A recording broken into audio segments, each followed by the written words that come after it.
for reasons the rapture's going to happen in 1984. And he just kept updating the book. Yeah. Like he started increasing the gap. Hey, did we just go live in mid-conversation? Oh, you are. I can't hear you, Justin. Were we not? I think we were. I think we just had 5 minutes of conversation about the rapture. Yeah, I was about to just say, you guys want to hear something funny? I forgot the go live button. That is hilarious. We were just talking. I looked up at the time because I was like, oh, I wonder how long we were talking about the rapture. Oh, it's not having the time. Why does it say that? And then I was like, oh, come on, Justin. It's so funny. Hello, happy Sunday. Welcome. Just a fun one just for us then. Welcome to Dustfire Media. It's Sunday. We're playing D&D. And we're not talking about the rapture. And we were talking about the rapture, but nobody heard our funny anecdotes and quips about it. You know what? Basically.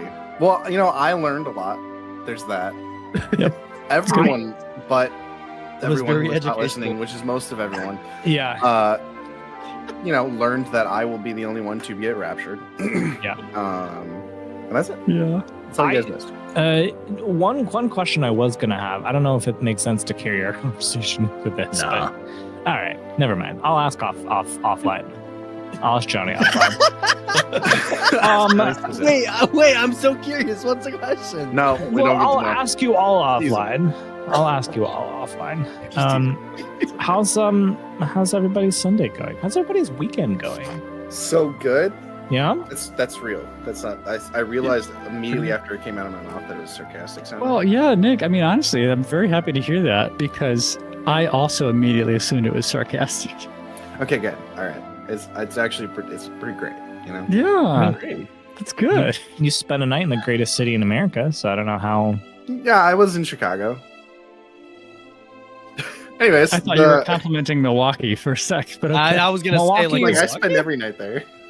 I was clarifying for everyone because I knew no one was going to think of Chicago. So I know. That's why it was funny to me. I was just helping people out. I appreciate I did. What's Temecula? Tijuana?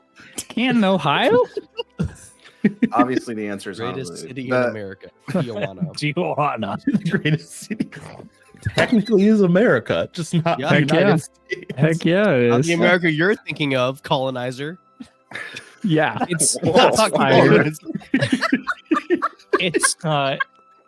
pretty interesting, Johnny. Have you run into this of like that moment when you know that your kid understands the scale of the world in a way they never did before? It's wild because for most of them, like, this is just a reality. And then you start to be like, oh no, we live in this city, which is big, but it's just a city, and that's in a state. And that state is in a country, and that country's on a continent, and there are multiple continents, and you can just zoom out of the map, and they're like, what? And I'm like, yeah, you can't even see Chicago now. That's how zoomed out we are. Yeah. So my kids were like, we lived in Virginia for several years. One of my kids was born in Virginia. They know that we used to live in Virginia, and now we live in Connecticut.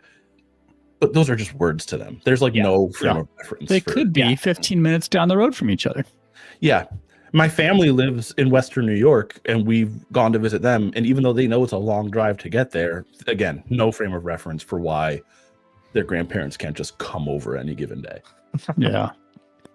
I remember as a 5-year-old being driven from Connecticut to Florida and being like, this is a long time because it was like 24 hours. Yeah.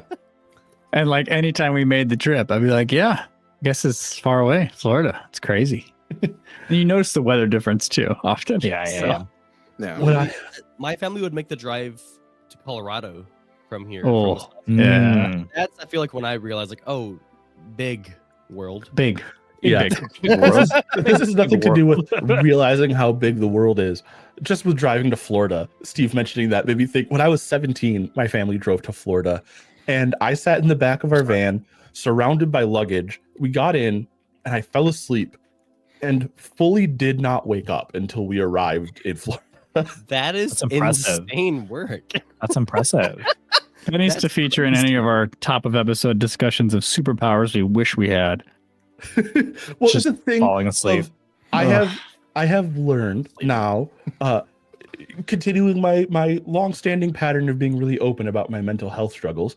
Now I know that I have bipolar disorder. I didn't know that for most of my life, but when I look back on different things that like were just oddities in the context of having bipolar, they make a lot more sense, including most of my life post like 15, being able to stay up for like 2 weeks at a time, and then after those 2 weeks sleep for like 48 hours.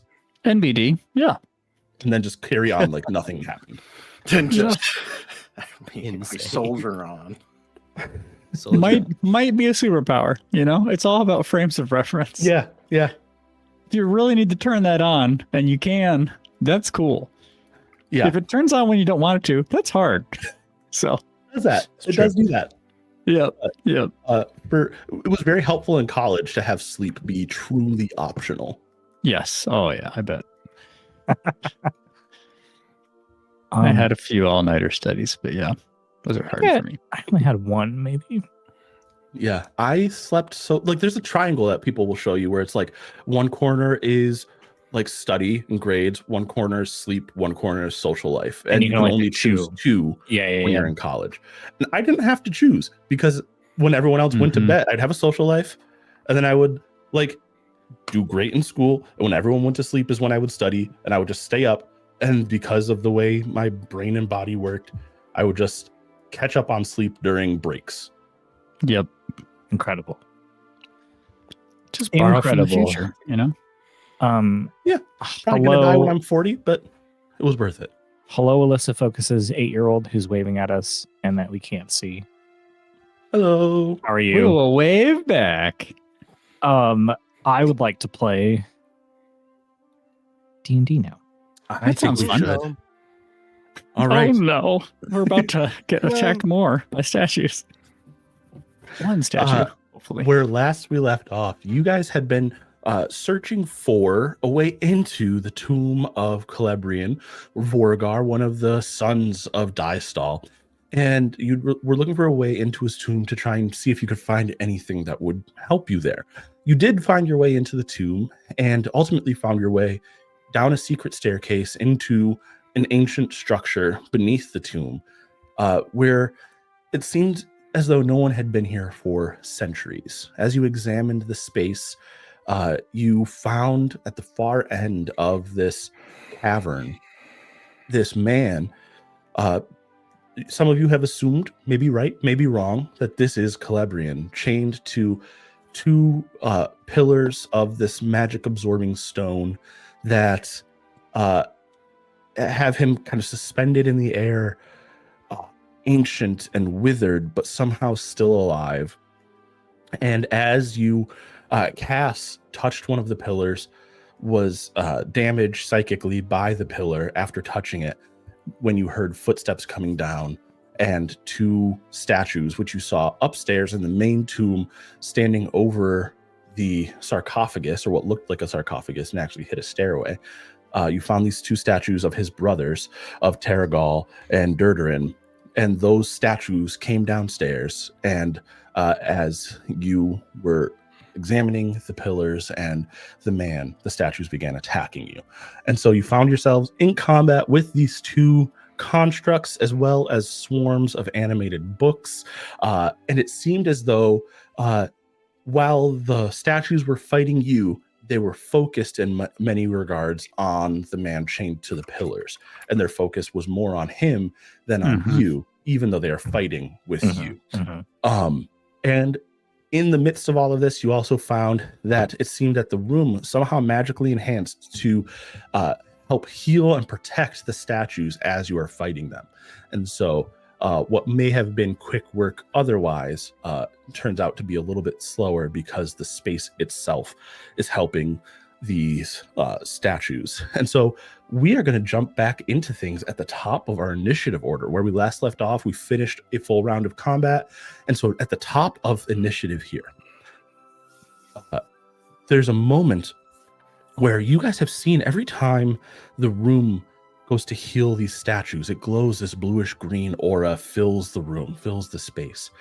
one of the statues, Lyrian had put out a portal on the floor, and Cass was able to push the statue of Durdurin into the portal, making the statue disappear from the room. At the top of initiative here, the room, rather than glowing a bluish green, it takes on a deep red hue that fills the room. And as this hue fills the room, you see at the end of the chamber, the statue of Durdurin reappears. Let me actually share the map, the VTT with you guys. I just realized I didn't do that. Good. The virtual tabletop. Okay. It's so far though. It's fine. Miles away. Well, he can't hurt you if he can't touch you. It's so true. That's my life motto. Your whole life motto. Who is he The internet specifically? has proven that, but we'll Just move on. always. He can't hurt you if he can't touch you. Yeah. Justin, he can't hurt you if he can't touch you. It's a monkey. So, yes, at the top of the order, rather than healing the statue of Targal, it seems that the room recognized that Durdurin was gone from the space and brought him back. But with that, it is now Brother Poldo's turn. Ooh-wee. Hello.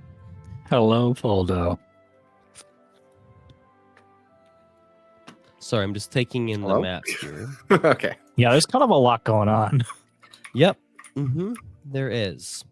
Yes, Cass blew a horn, summoning these berserkers, which are on your side. You see Just killed all the berserkers. nearest to you, Poldo, is the statue of Targal. Targal. Okay. I mean, it's right there. Yeah, What hit it. reason do I have not to just punch it, right? None that I Brother can think of. Poldo. But yeah, so Brother Poldo will walk up to and punch the statue of Targal. Nothing like just punching a statue to start off the session, you know? You gotta Nothing punch the like- statue. Nothing like punching a statue. And yes, and Poldo's punches are currently magic because of one of his abilities. Yes. Which Magic. helps a lot. Magic punches. Because Magic punch. non-magic punches, not as good. Don't do anything. Nothing like Maybe a even useless, Truly useless. as they say.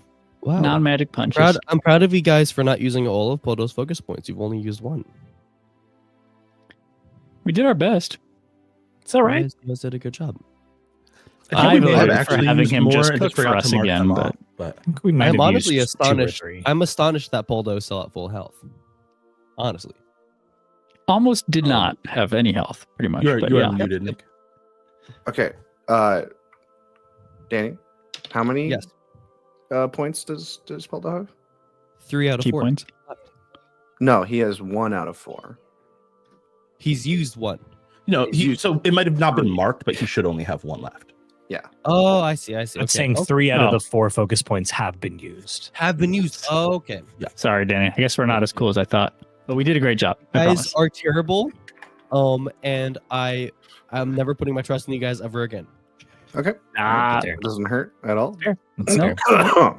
Nick feels fine. Nick feels I good. rolled a 20. I rolled a 24 for my punch. You rolled a 24 for your punch. Yes. Yes. Oh, that's gonna hit. Oh, you also have that one thing active. Little tiger claw tattoo. Yeah, that thing. Yes. You can activate your tire claw tattoo? What is this, the Yes. 90s? My Eldritch Claw tattoo. Yes. Tiger Claw. Tiger Claw.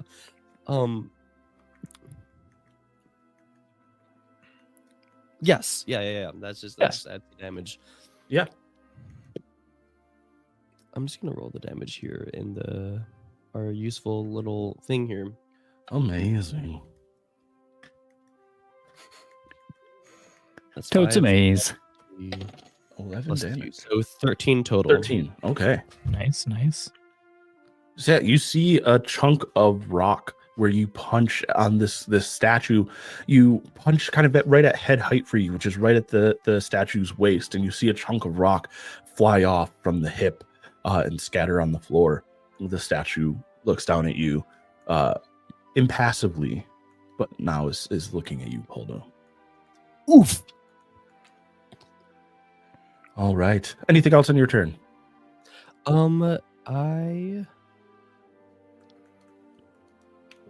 I can make another attack as a bonus action, actually, without spending a focus point. So I'm going to do that. Do it. Oh, that's going to be a 15, though. That's a miss. Yep. All right. After Poldo is Lyrian. Yes. First question. So you mentioned that our trapped god friend or enemy here is trapped in such a way that they're suspended, their feet not even touching the ground. Mm-hmm. I'm guessing that is something that's very deliberate, that it would be a concern for the imprisoning party if we could get this god's feet to connect with the ground. I want to try mold earth beneath the feet of the deity to just elevate whatever I can to get the stone to touch their feet. Do you think that's even something I would consider doable given how the stone looks, Johnny? Does it look like the sort of immutable stuff that we've seen for the pillars or things like that? No, it can't be that, because then we would be able to cast, right? Within a certain distance of the pillars. And so it looks to you, Lyrian, depending on what the range of mold earth is and what you know of these stones, if you move back a little bit, like I've got a 30-foot range on mold earth. Yeah, if you were standing not directly in front of, but like near your pillar or your portal, in front of your portal, like here, opposite. Yeah, stand like right there. You could probably reliably cast something directly underneath the man without the pillars absorbing it. Okay. In moving to that space, I forget, based on the map context, would I be giving an opportunity attack? You would. Was I considered engaged with the statue? You're within its reach. And yeah. I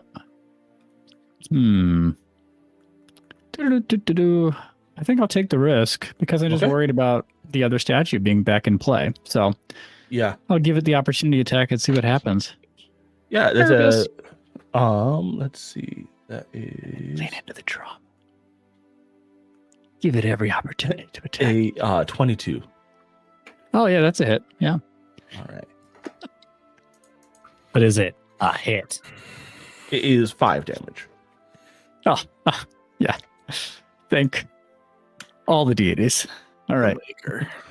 Yeah, 5 bludgeoning. 5 bludgeoning. Blam. Pulls me down to 24 HP. I will now cast that cantrip of Mold Earth. All right. So I just want to excavate, like shift and raise up this segment of earth to just make a mound that touches the feet of the deity. I want you to roll. The mold earth happens. There's no issue impeding that. I want you to roll an Arcana check for me with advantage.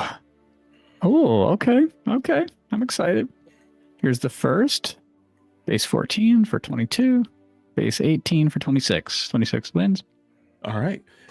The earth moves up as Lyrian wills it to. And there's a moment where you see the ground make contact with the man's toes. And then the earth presses up just a little bit more and his feet flatten on the earth. And you see the chains become just a little bit less taut as he's able to stand. And I need everyone to make a wisdom saving throw. Oh, yikes. Everyone, you're welcome. It's okay. Everything's going to be fine. 22 from me. Okay. 16. Okay. 17. No, Poldo. What did you get, Poldo? 12. 12? Yep. Okay. That's definitely in the danger zone. I just feel like it, especially if 16 felt like it a little bit. But yeah, we'll see. everyone but Poldo will take half. Poldo, you'll take the whole thing. So, Poldo, you're gonna take 19 psychic damage. Oh. And everyone else will take 9 psychic damage. Oh wow! You're welcome, guys. Everything's good. Everything's fine. As this man's feet touch the ground, and there is a wave of first radiant but then dark energy that cascades out from him. You see as the light of these pillars, the brightness of these pillars, they're not illuminated, but there's a bright whiteness to them that begins to dim to slowly, gradually to a charcoal gray. And as the pillars dim, you see this man appear to grow younger. Wow. And still chained and unmoving, his eyes are now looking about the room. And is there anything else Lyrian wants to do? Yeah, drink a potion, and then I'll pass turn. Okay. Let me just give you the number so that the team and the listeners know. I'm going to go for just a normal potion of healing. So 2d4 plus 2, which I think is just manual. I don't think there's any simplified mechanic within D&D Beyond. So I just have to click. Oh, Justin, roll Yes.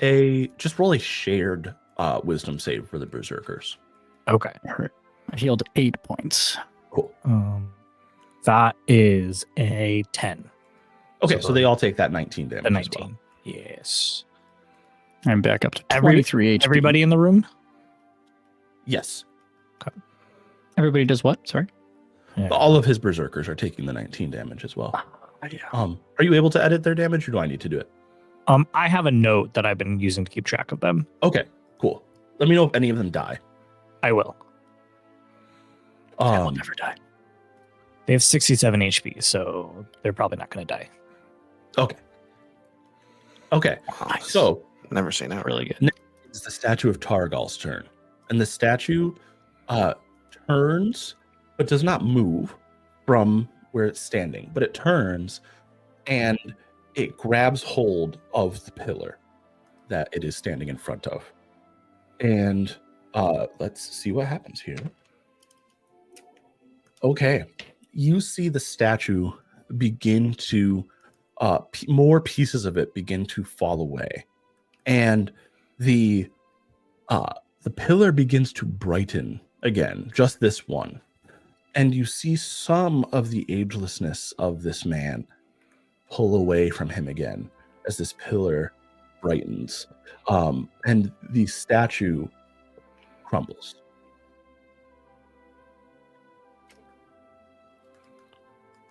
Up next, Crumbles? crumbles.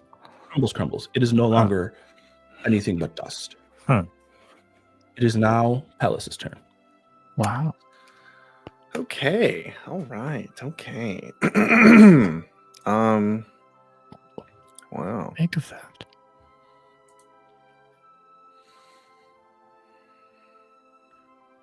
It seems to have put its energy into the pillar. The pillars themselves are or have anti-magic around them. Is my understanding? Yes, you cannot cast within 10 feet of the pillars. Okay. All right. Let's move a little bit here. I think Pellis will say we have to stop the. He'll say we have to stop the other statue from getting to the other pillar, and then I'm gonna. I'm just gonna attack. So, let's see here. I think was Lyrian affected by the slow from the last round? I imagine. I think so. I have the vague impression that nearly all of us, if not all of us, were, but I don't remember how long it lasts. I was just casting you. Okay. And that's why, because I'm not anymore, because I saved against it. So I wasn't sure. So it would have made it so that you can't do a bonus action on your turn. So that heal is gone. The heal is gone, but you can try to save against it at the end of your turn again. Okay. So I'll give myself that 8 damage back. My potion. And then it's a DC 17 wisdom save. All right. Wisdom it is. 17. Cool. So you will no longer be slowed on your next turn. Excellent. Thanks for that catch, y'all. Yeah, thank you, Justin. But be aware, team, that I'm at 15 HP. So a little bit killable right now. Just a wee bit. You know, As Cass might say. probably fine. Cass stabs Lyrian. Fuck. Let's avoid too much above the table like that.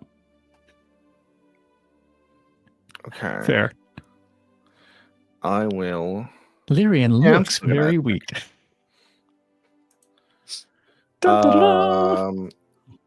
Since the statue of Torgal died, I can change my my oath bow's sworn enemy. So I will aim it at Durderin, and in Elvish say, "Swift feet to mine enemies," and he becomes. Can you just give us a taste of what that sounds like in Elvish? I actually looked it up at one point. Is Elvish an actual language that's developed in 5e? Or are we just borrowing tokens? I was just Galarian. Sindarin. Yeah, let's do Sindarin. Let's see here. It's a beautiful language. Well, it's also rough because some of the words don't translate by default, so I have to like switch them out until it like makes sense. You have an Elvish translator app somewhere? Yeah. Sure, you could just Google it, right? Yeah, that's what I did. Yeah. Why is that the first suggested result when I search it?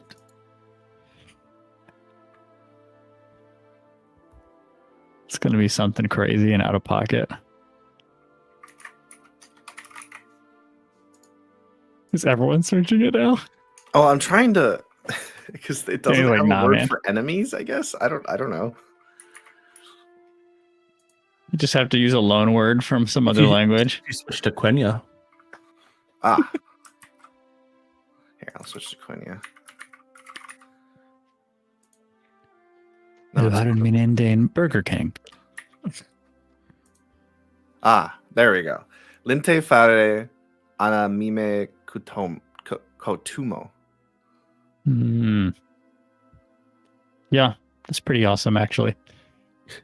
Swift death to my enemy is the literal translation of that, but it's as close as I could get it to the what I'm actually supposed to be saying. Okay, so yeah, marks my target, and then I will fire an arrow, hopefully hitting something. That's a non-natural 20, dirty 20. That's a hit. Colloquially, let's say. Yeah, and then so I still have Spirit Shroud up,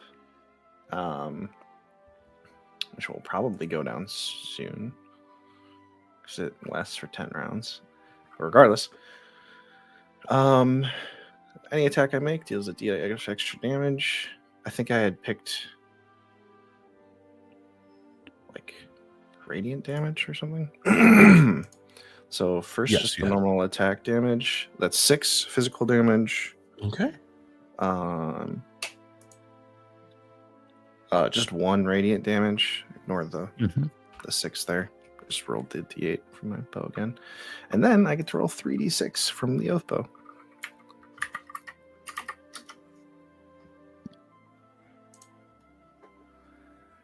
Which is 15. I got 2 6. Amazing. Nice. This thing, you strike true, and the statue, bits of stone begin falling off of it around where the arrow strikes, and it looks similarly weakened to what the statue of Targal looked like before it dissolved at the pillar. And in case the listeners forgot, when I hit something with spell shroud, spirit shroud, I cannot heal until my next turn. So, yeah, about that. And then I will hit Lyrian with a slightly upcast healing word, as that is all I can offer at this trying time. Oh, I'm grateful for that'll that. be 13 HP. Thoughts and prayers sending them your way. I mean, this is in a world where that actually means something. Yeah, It's not that bad. Literally, actually, he is offering thoughts and prayers. What's the word? What's the healing word? Yeah, what is the healing word? Is bicycle taters. What did Justin say? Bicycle taters. Bicycle Oh. taters. Bicycle taters? Man, that is a healing word. Taters? Bicycle taters? That's nice. Oh, I feel better already. Somehow in Elvish, and so it sounds cooler, and it heals. L bicycle taters. Elvish is just everything preceded by Lyrian L. is an elf Hey. who speaks Elvish, and it's just like, why the fuck is Pella saying that? Yeah, these half elves Ellis think learned they in know like his Elvish. first year of like clerical training that like as long as the syllables match up, it doesn't matter what you say. So he just started saying weird things in Elvish. Or like, I really love this idea that like every cleric has their own healing word that works for them and no one else, and so you have to find yours until it's just bicycle taters. So funny. And so yeah, but it also doesn't matter what language. So he says it in Elvish. so people don't know. You can say whatever. Yeah. Because it was just embarrassing after a while to keep saying bicycle taters. It Cool. came to me in a dream. Is that it for you, Pellis? Yeah, that's what. Terry. All right. Thank you, Next, Pellis. swarm of books. Letters at you, Pellis. Ah, Do they get my berserkers? Yeah, if you want to have them Attack take a attack Yeah. opportunity, they can. Yeah, absolutely. That's a 18 to That's a hit, hit. for one, and higher than that to hit again. So Both hit. 2d12. Whoops, that came out of the. Oh, there we go. Oh, that is 23 damage. And this book disintegrates. Hell yeah. Normally I'm against destroying books, but in this case, this one's kind of an asshole. yeah. All right. Next, it is the statue of Durdurin's turn. And it rushes toward you, Pellis. And It moves! Holy mackerel! yeah, they can move. It gets there, but you are within his reach, so it is going to swing on you. Let's see. Passing by berserkers doesn't trigger opportunity attacks unless we're Just engaged. took them. yeah, They just took them. They just took them, so even if it did, they They wouldn't happen. Johnny was baiting out those attacks of opportunities. I see. So that is a 21 and a 22 to hit with two different attacks. Yeah, those hit. All right. Oop, that's not the damage I said is. Okay, so it swings down at you, Pellis, and it hits you going down for 12 damage, 12 bludgeoning damage, and then with the follow through, it spins itself around and comes and hits again, dealing 8 damage on the second hit. Okay. Well, I'm gonna do the 12, and then I need to roll a concentration save.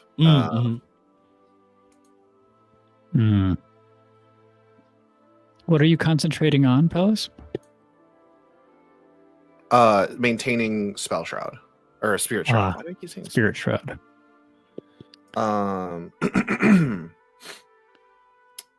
Concentration is with Constitution. yeah, okay, just make sure. So I do this with advantage because I have Warcaster. Okay, the 9 would not have been enough, but 7 is not enough either. So But just wait. Oh no. But hold on.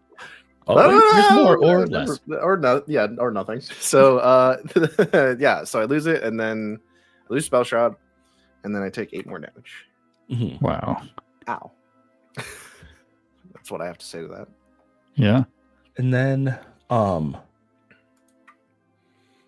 there's actually nobody close enough for it to matter to this statue, so it's not going to do that. That will end its turn. Moving now to Cass. Well, the statues made my job easier, which is me trying to figure out how I was going to get to it on my turn. And so now I'll just move here and smash. Yeah. I'm going to do reckless attack so I can roll these with advantage. Okay. Ooh. That opens you up for It does. advantage on attacks against you, right? It Okay. does, correct. So that is Love that tiny barbarian. 26 to hit. That's definitely a hit. That is 17 damage. 17 with what? My magic scimitar. Okay. And I'm not going to roll the other scimitar because it's not going to do any damage. So I'm just going to use my bonus action to roll my scimitar speed again. That is a 28 to hit. Definitely a hit. And that is 19 damage. All right. You deal 19 damage and this thing goes down.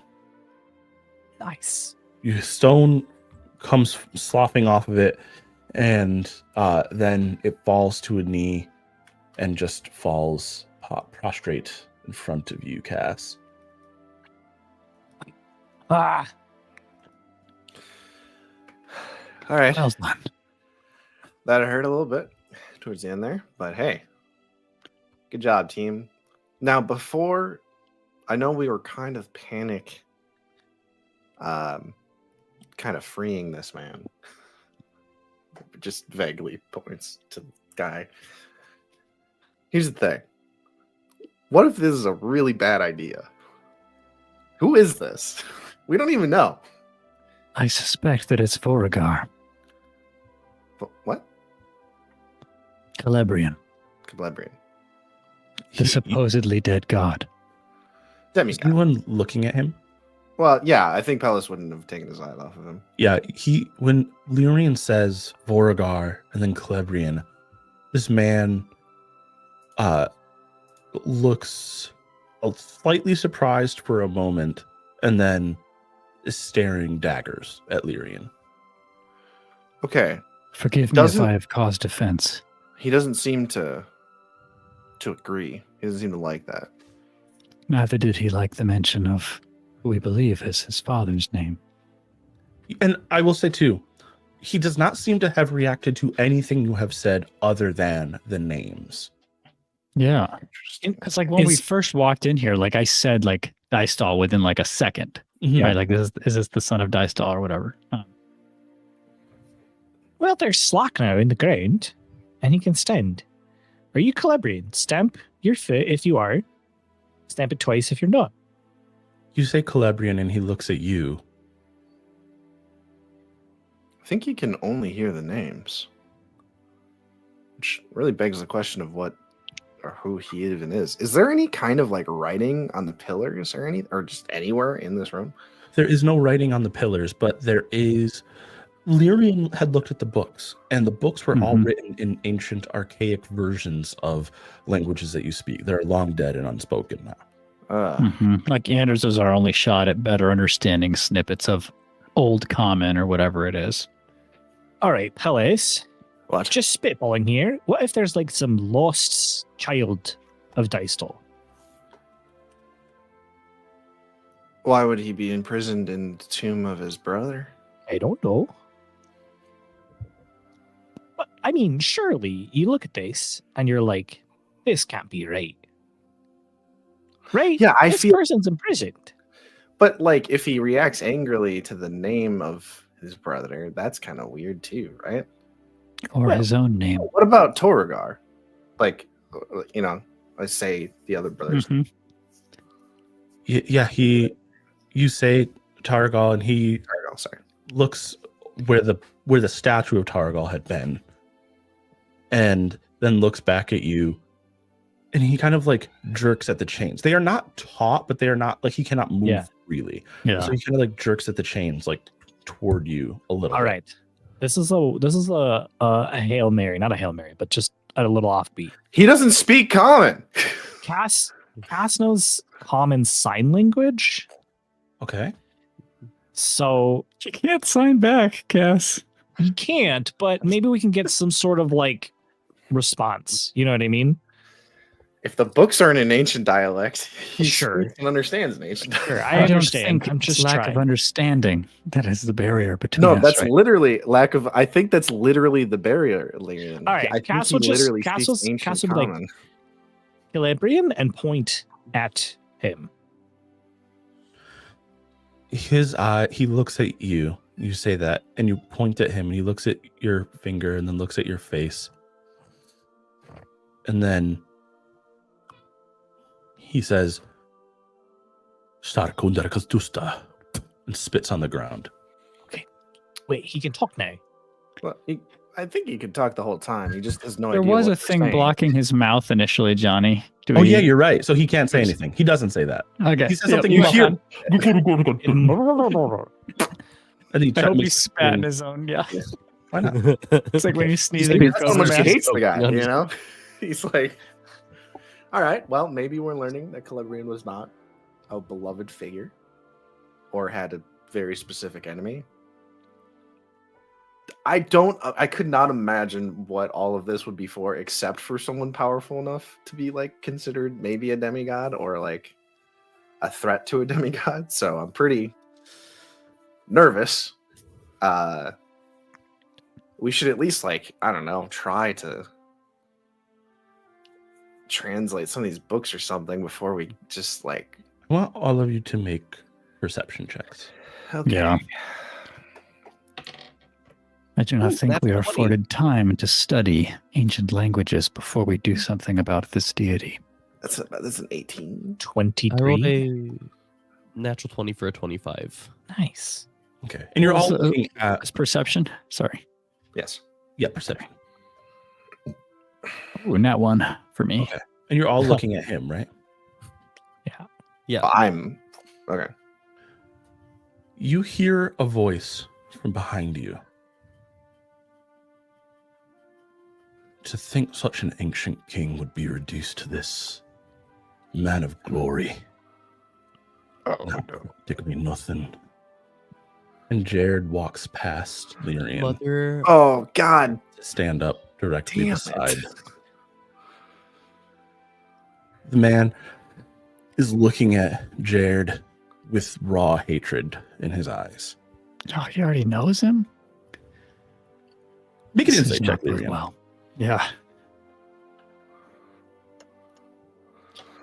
Well, That one's better. 22. You get the sense that if any of you stepped this close to him, he would look at you the same way. Uh-huh. okay, not a good I person. mean, Jared does have an aura of like inviting challenge, or at the very least. So, yeah. You, Jared reaches up and you see him gently stroke the man's cheek Hot. with Why it's are you like touching? affectionate. Oh, okay. And he Maybe looks that's worse. he looks back at you. All of you. Thank you for finding him, my friends. I wouldn't have thought to look down here, if I'm honest. Right.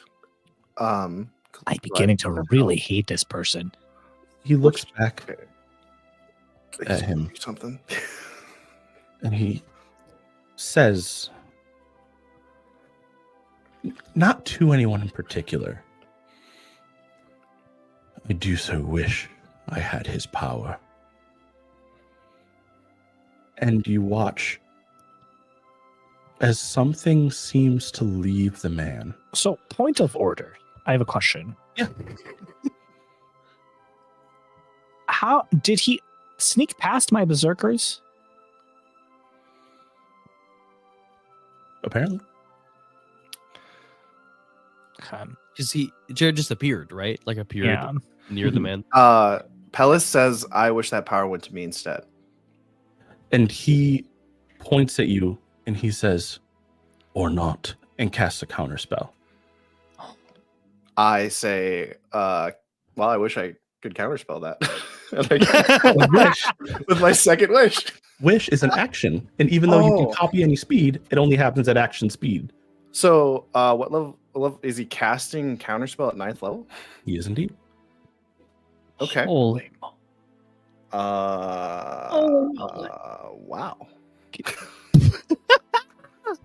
Can I whisper to the berserkers to try and just go up and start hacking at these chains?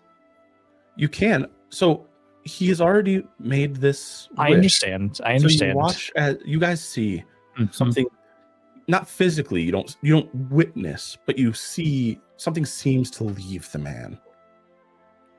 Jared does not change at all, but he takes a step back, and the man in the chains slumps, and you see his breath begin to speed up, and he seems to struggle to continue breathing, and then it stops.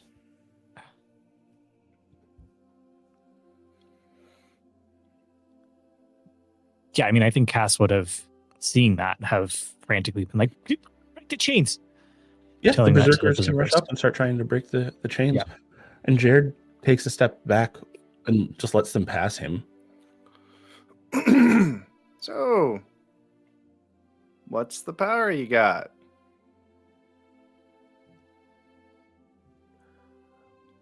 I don't know. Just make it conversation. Yeah. No, he says that out loud. Yeah. Pellis is still saying it. And Jared kind of chuckles. It is always fun to be with you all. Feel connected somehow. And there's no harm in telling you my secret. I don't think you'll tell anyone else. Who will believe us, you know? Yeah, of course. I woke up one day in my home, and I found this on my bedside table. And he reaches in to a pocket and pulls out. You don't recognize it, but it appears to be a deck of cards. Wow. And I was curious, so I drew a card and found that it gave me, well, it gave me everything I ever wanted. Or almost. It took some things as well, but sacrifices must be made on the path to earn what it is we want.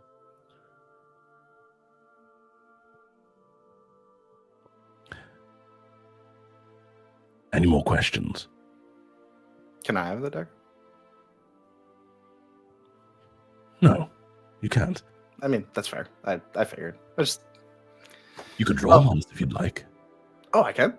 I'll draw a card. Why not? I would not advise that, Pellis.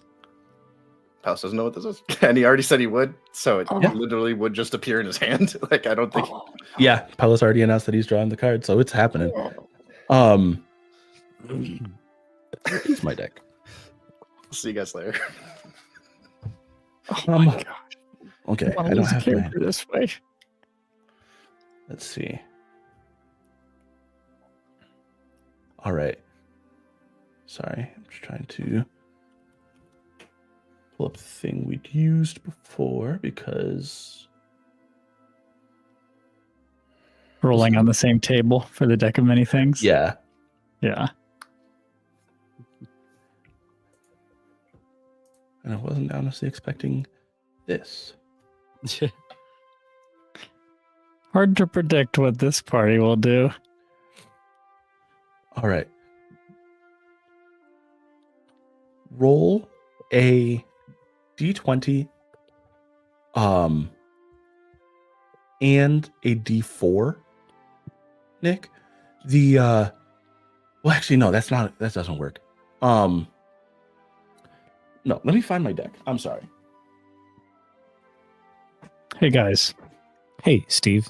Do we remember the mechanism by which I would contact Pavel at this point? Because before I just drew out the contract, and last time that thing dissolved as he sort of promised the cash in of the favor. Yeah. And then I was like, how do I contact him after he leaves? And I think I asked the question either to him or to Johnny right upon his departure. And it seemed like it would be simple enough that I could just sort of like reach out, as it were, psychically, and that Pavel would know that that was the time to come back and help cash in the promised favor for getting us access to Dirterin. I don't remember. For some reason, I remember him saying it's going to take some time and that he would contact us. I thought we paused on him because we were like, we're going to go check out this temple because we were offered to go to Dirterin right then and there. We were like, let's wait. No, let's he go. said it was going to take time. He said he couldn't do it right then and there. Oh, okay. Am I misremembering that? Remember. I think you are misremembering that. I am. No, I think we decided we didn't want to rush into meeting I remember Dirterin offering the hell, opportunity to like immediately meet Dirterin. Okay. Yeah. And we wanted to stall, do the softer thing first, which is visit hopefully a dead god, but nope, it turns out not. Ended up not being very soft of a thing. Yeah. I'm definitely not soft. I'm not soft. Okay, guys. And so I ask that to say, because if I could contact Pavel and have him appear as he has before, I wonder if the deck of many things would fit his criteria for an item that he doesn't want mortals to be able to mess with. I mean, it has to. I mean, it literally has to, right? Like, I don't know if it's quote unquote cursed in the strict sense, but it definitely feels like he has a thread of concern about disproportionate power in the hands of certain people. Don't get too excited. I'm having you we're drawing through actual cards here, Nick. Wait a second, though. We're using the new rule set. So counterspell doesn't just work. Oh, at the same level? Yeah, so actually there's no leveled version of it anymore, which actually might be worse. But regardless, you attempt to interrupt a creature in the process of casting a spell. The creature makes a Constitution saving throw. On failed save, the spell dissipates with no effect, and then whatever action is lost or wasted. If the spell was cast with a spell slot, the slot isn't expended, but it wasn't. So I don't get to you would just lose that use of wish. I use the elusive wish regardless. Yeah, but you're telling me there's a chance. Yeah, so it would be against Jared's spellcasting modifier, though, right? Yes, which is probably very high. Just like 47. Right. Yeah, so go ahead and roll. Gotta make this dramatic. You're going to get your own special dice rolling box or whatever. Oh yeah. We're gonna go right for it.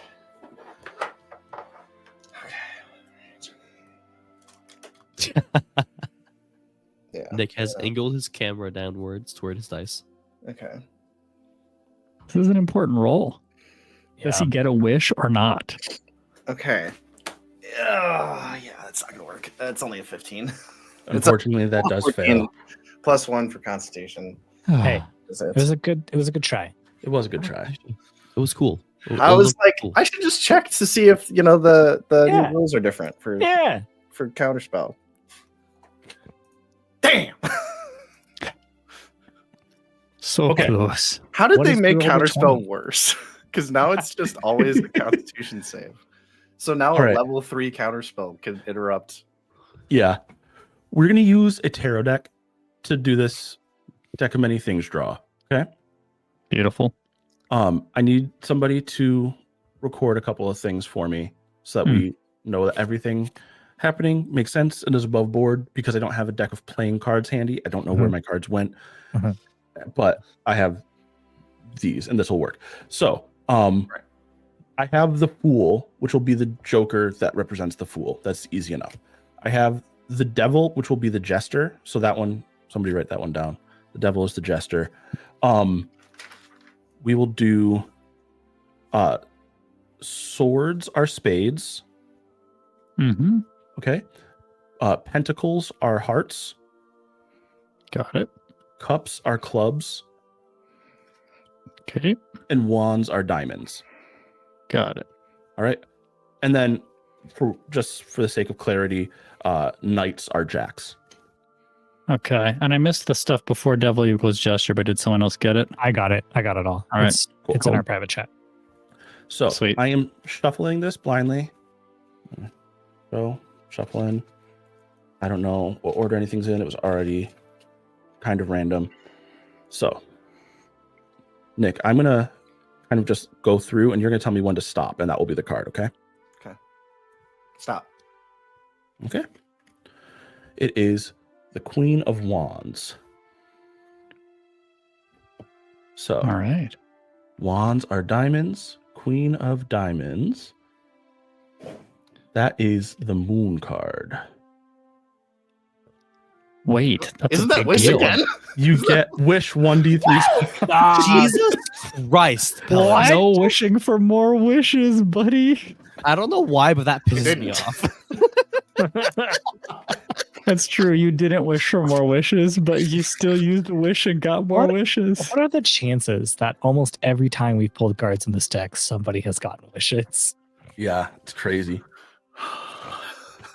This is hilarious amounts of power for Pellis. Polo is just so confused right now. Also, he's just All right. looking. He's just watching. What do we see upon him drawing this moon card? It looks almost like for a moment, Pellis is bathed in moonlight, though there is no view of the sky. Certainly not of the moon. All right, Nick, I want you to roll 1d6, or I don't know if a d3 is an option in D&D Beyond, but you're supposed to roll a d3. Okay. No, it's a regular 3-sided die. Yeah. Okay, I will roll a d6 and I'll roll it. Oh, Roll it in D&D Beyond. But do 6. So I get 3. Nice. Yep. Cool. Oh, sorry. I was assuming we just divide by 2. Yeah, exactly. Round up. Whatever. So I have 4 wishes. That's fucked up. I like read. Any reaction from Jared as he sees the card that's drawn? Yeah. None whatsoever. He doesn't care. Maybe actually just a smirk. That is fortuitous for you. Yeah. That was pretty cool. Does that just like do that? It just like gives you stuff? It can. It could have done terrible things to you, Pellis. And I'm glad that it did not, so please do not draw from the deck again. It's only given me good things. I let my daughter draw. And he gets a distant look in his eyes. Well, let's just say that this deck hides demons as well. You're a monster. In what way? Because I let my daughter have the opportunity for power beyond imagining? No, because you're willing to take it. The risk. Mm. I think she's talking about the risk. I don't think we need to go. Yeah. Argue on semantics or anything. I wasn't going to. What? Yeah. What'd you get from the guy? Is he like immortal or something? That is That is That's one of the cool. sons of a die star. right. Yeah. Is he dead now? For like permanently? You just like steal his immortality or something? You're a cleric. I'm sure you have abilities with resurrection and such. Oh, I So- just assumed you were gonna stop me, and then yeah, I cast revivify on him off of my spell scroll. Have the berserkers been able to cut through the chains and some of their swords have even broken. okay. Wow. Yeah, you cast Revivify, and the man. All right, there's my revivify scroll. I'm gonna have to start prepping that spell. Very nice. See, I'm not unreasonable. I needed what he had. Didn't care if he lives or dies. That sounds pretty unreasonable to me. Well, hey, You let's haven't taken things. sliding scale cast sliding scale. Right. You're going to tell me, pirate, that you've never taken something someone needed to live. Oh, I have, and I feel terrible about it. And you don't think I do? You sure don't act like it. You don't know my heart, girl. I don't think we need to. You're bearing your heart for all of us right here, right now. You're not hiding anything. Johnny, I would like to try to summon Pavel. Okay. You just like think to summon him? Well, yeah, that's I think what you had left me with, because I was like, you kind of took away my means of contacting him, and I was like, but how do I contact you to cash in the favor? And I think your solution was like, yeah, just like Pavel, You have to say it like that, though. Pavel. In the middle of this tense conversation where Pellis is like, please Just trying to do it right. and let this guy leave.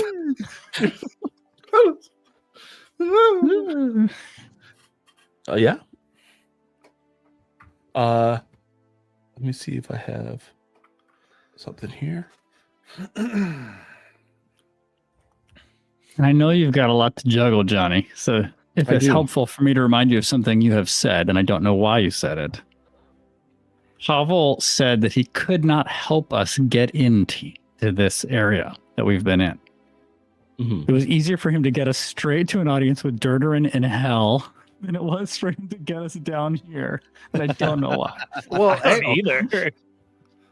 Well, we know for a fact that this entire building is sealed in the magic stone, right? Yeah. I'm just saying, so Pavel has means, so I'm just it's just a curiosity. But yeah. Yeah. You hear a sound come from your portal, and then you see a pair of hands come up out of it, and Pavel comes crawling out of the portal that you left on the floor. I can't believe that just happened. Pellis says out loud. My friends, hang on. All right. What can I get for you? Oh, you made it in. Indeed. You knew about the Pavel. Pavel, I'm sure you can surmise what is happening here faster than I can describe it. Well, I can give a quick recap. Pavel, this is Jared. Sir Jared. He's an asshole.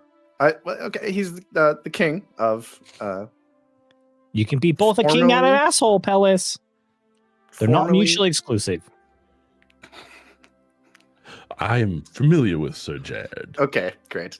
Your Highness. And he bows, and Jared just nods to Pavel. Jared, this is our friend Pavel. Sells us cool magical items. Pretty cool guy. Yes. Not sure why he's here. I'm going to be real. He is here because I asked him here, because I thought he may have an interest in a recently killed and then resurrected Demi-god, whose powers have been sapped and transferred to a mortal. She nods at Jared. A mortal who also possesses a deck of many things. Is that what it's called? You think Jared immortal? At least I had. He hasn't been mortal in some time, friend. That would explain. That is discouraging. Really powerful counterspell he just used. Because I don't know if you guys caught that. Yes, there are magics in this world that I could not strip from one if I wanted to. And the deck holds the key. And he holds the deck. If you were hoping I would take it from him, I'm sorry, but I cannot do that. Yeah, that's fair. That is well enough. Where is the deck located right now? In the hands of Jared. Jared put it back in his pocket. Let one card be drawn. He put it back in his pocket? Okay. Yeah. Is it it's just like a pants pocket? No, it's a pocket kind of built behind his breastplate at his chest. Okay. All right. Yeah. So you won't take it? Fine. And Castle leap forward with her scimitars and try and cut where she saw him put the deck to try and get it out. Cass, no! All right. I want you to make a acrobatics check. This is going to be contested against Jared's athletics. Can I not roll athletics? You can roll athletics if you want. Sure. Okay. It's better.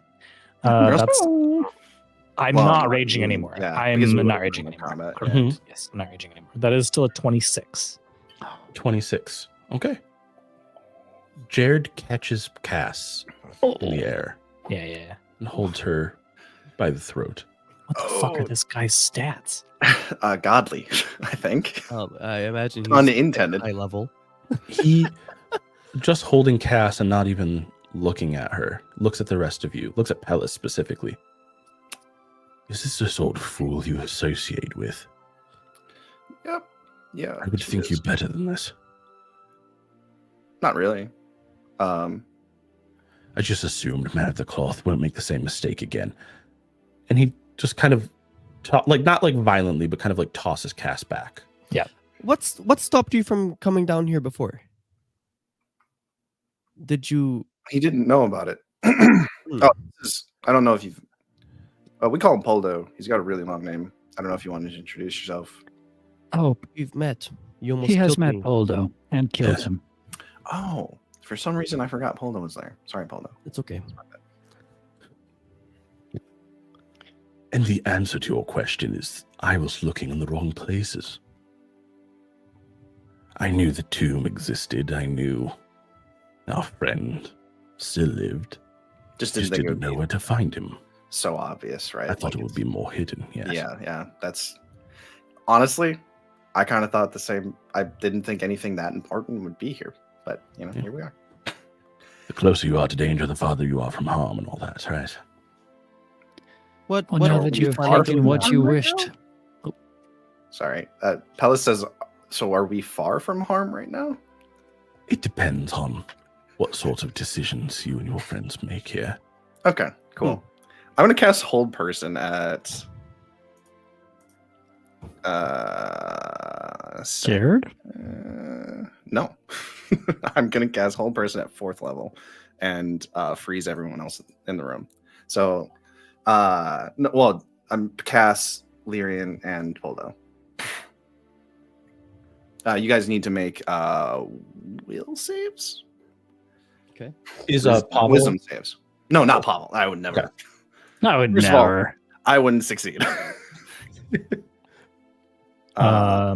Wisdom. I think I'll say Cass is out of it being thrown and she doesn't resist. Especially she knows it's coming from you. 14. Fail. Ooh, 21. Poldo, you resist. Okay. All I right. mean, Poldo might just stand still regardless, but Yeah, Should we find out what's happening next? But frankly, I didn't have a level 3 slot, so I just hit everybody because I could. All right, Poldo. I didn't get you with the whole person spell, what? but I what did get. Okay. You would have felt it cast on you. Oh, I'm just saying, I cast that. Cass, I love you, but just stay there. Lyrian, don't move. Mr. Jared, we appreciate having this audience with you. Thank you for letting me draw a card. I appreciate it. Congratulations on your acquisition of whatever power you took from, Celebrian.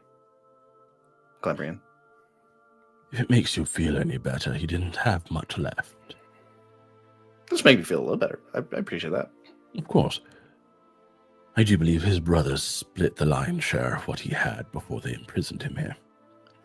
That would make sense. Why did they do that? Any clues? If I knew, I would tell you, but I don't. I appreciate that. I do know, and I will share.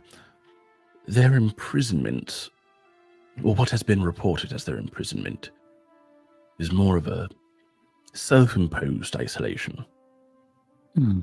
That makes sense. More of an agreed arrangement between the two of them. That makes a lot of sense, actually. If you got what you came for, would you mind setting Celebrian free? For you, for asking so nicely. Why not? And he steps over to the chains. And you hear him mutter something, but you can't quite make out. And the chains just fall away from Celebrian's arms. Very cool. Very cool. Right. Well, we're going to have to figure out ancient Celebrian. Are Hey guys. you implying that Celebrian has his own language just for him? Well, I'm assuming the name for common would be like Calebri or Celebrian. So I just said ancient. Oh, that's fun. Ancient Calebri. Sure. Maybe I'll say that instead so it's less confusing.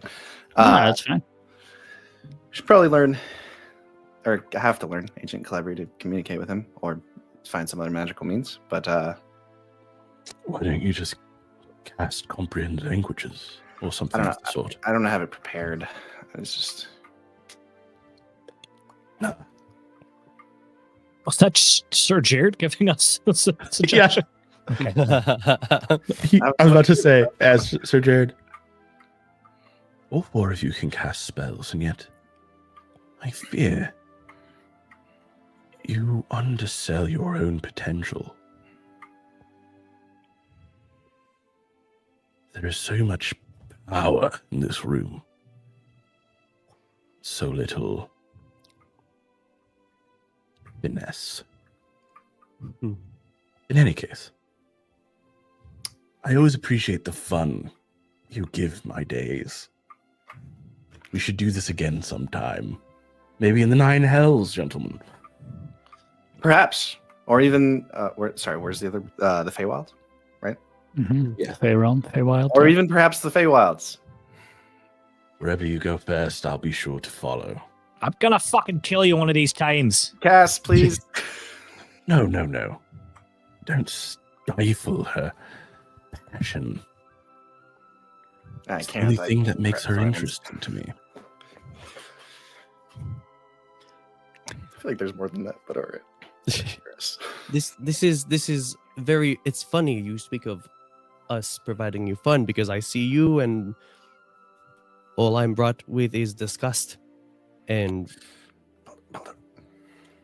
I mean, tell us if he's able to kill us at any moment. If he wanted to, he would. I have. I'm trying not to. He literally has, first of all. Second of all, we could change that scale at any time, right? We can. Right? There is absolutely an action that we could take collectively that makes him go, actually, he should be dead. Right? So let's what is I guess that's what I'm curious about. What is stopping you from killing us right now? He just said Your Majesty. Because we're fun? You don't have to call me Majesty yet. The wedding doesn't happen for another 3 days. I called you Your Majesty sarcastically. Wonderful. Yeah, it's the language barrier. Yeah. Something like that. CSL, yeah. Why are you keeping us alive? Because we can grant you access to power you didn't have before? Because you need us to fight statues? Well, we definitely did not demigods? need us to fight the statues. He didn't find this place. We did help him with that. There is that. But I keep you alive because I do find you, all of you, fascinating. You're fun. I consider you friends. Friends. That's What kind of friend would I be if I left you dead? Your thirst for power is pathetic. And as long as I'm alive, I will work harder and harder to get to the point where I can kill you. And in your chase for power, the power you need to kill me, you will become just like me. We'll see. And you know who finds power pathetic? It is the ants who have none. See, that's where we're different. Drink from the same cup as me, and you will find yourself singing a different song. when you taste the liquor of power, when you allow it to intoxicate you, you won't be the idealist you think you are now. It changes us all, Poldo.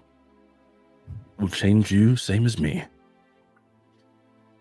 And if you find yourself powerful enough to kill me, and if that day comes and you do not find yourself thinking like me, then I welcome the challenge.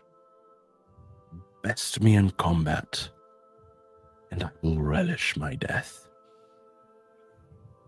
You're gonna eat those words. It's gonna happen. I hope you are right. I, for one, do not wish your death. Be such a boring existence if I lived forever. No one ever tried to kill me. How droll. Well, now I don't want to do it. That was just slapped reverse psychology. his hand to his face. That's Well. where I think we differ, Sir Jared. You search for your power outside, whereas I believe I have the power now. It's just a matter of finding it. Release your friend, Pellis.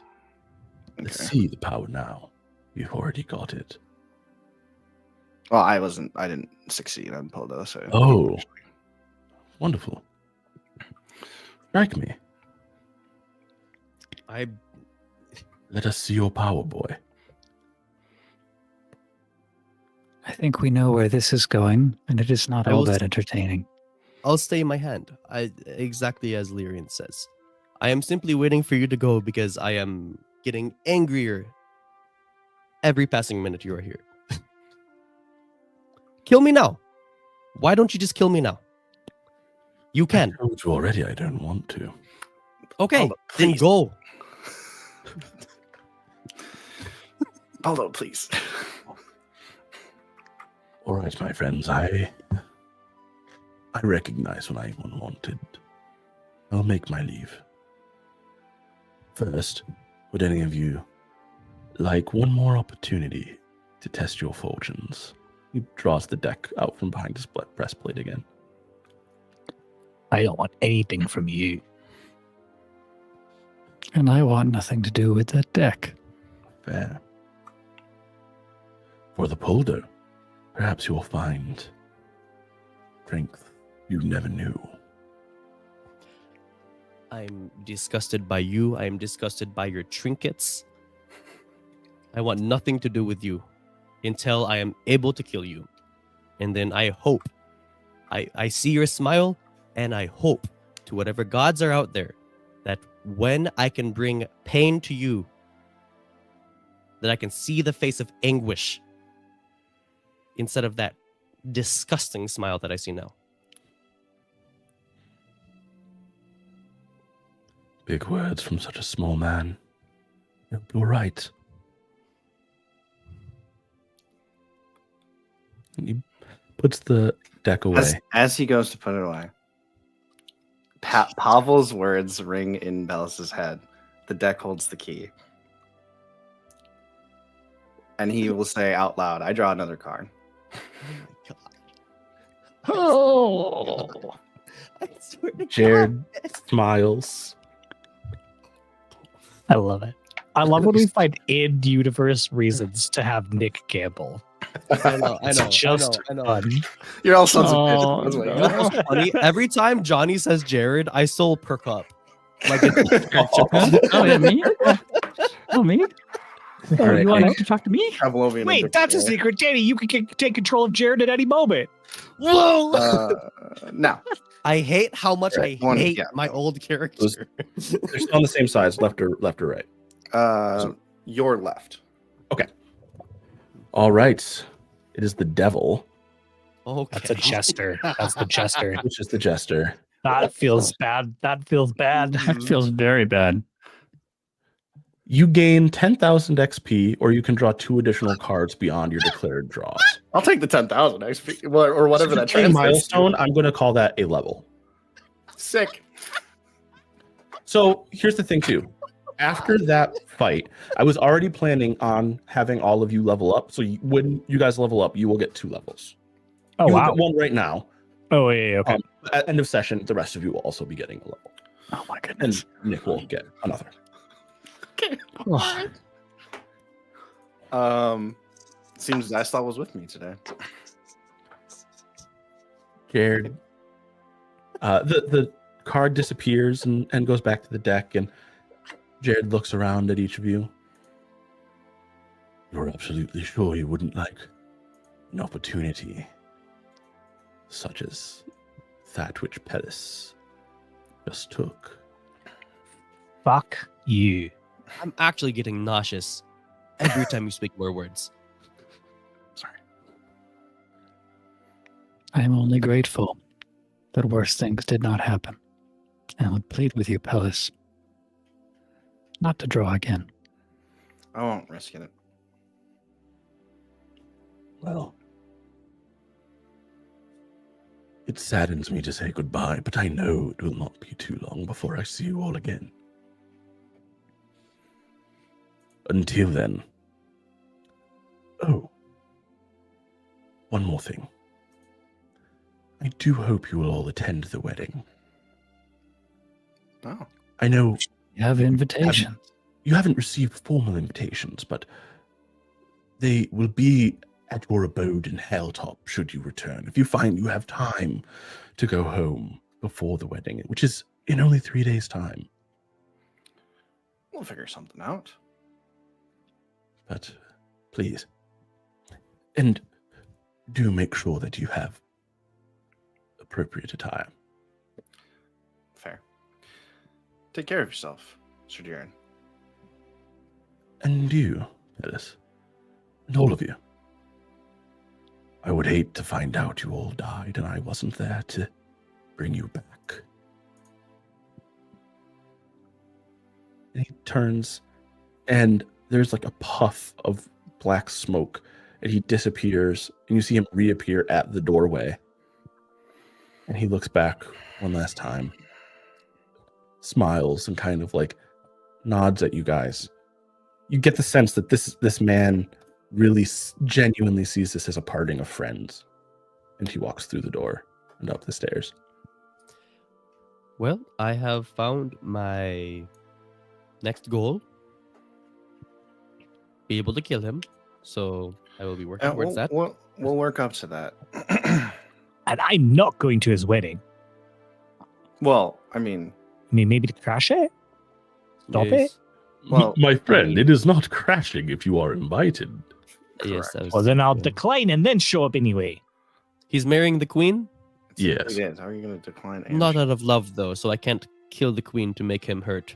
No, you can't. Hmm. And also, I'm pretty sure she's a nice lady, so I'm not sure what's going on Yes. there. I'm I sure don't know there's if he some has sort of any attachments. coercion. I- He obviously Let them doesn't care maneuver. about his daughter because he was so willing to risk her life.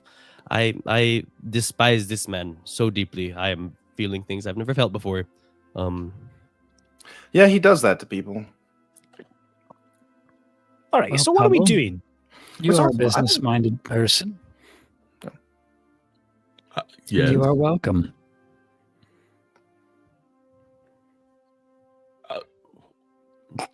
For what? I'm not sure I follow. No, I don't either, Pablo. I The don't. chance to witness history. Oh,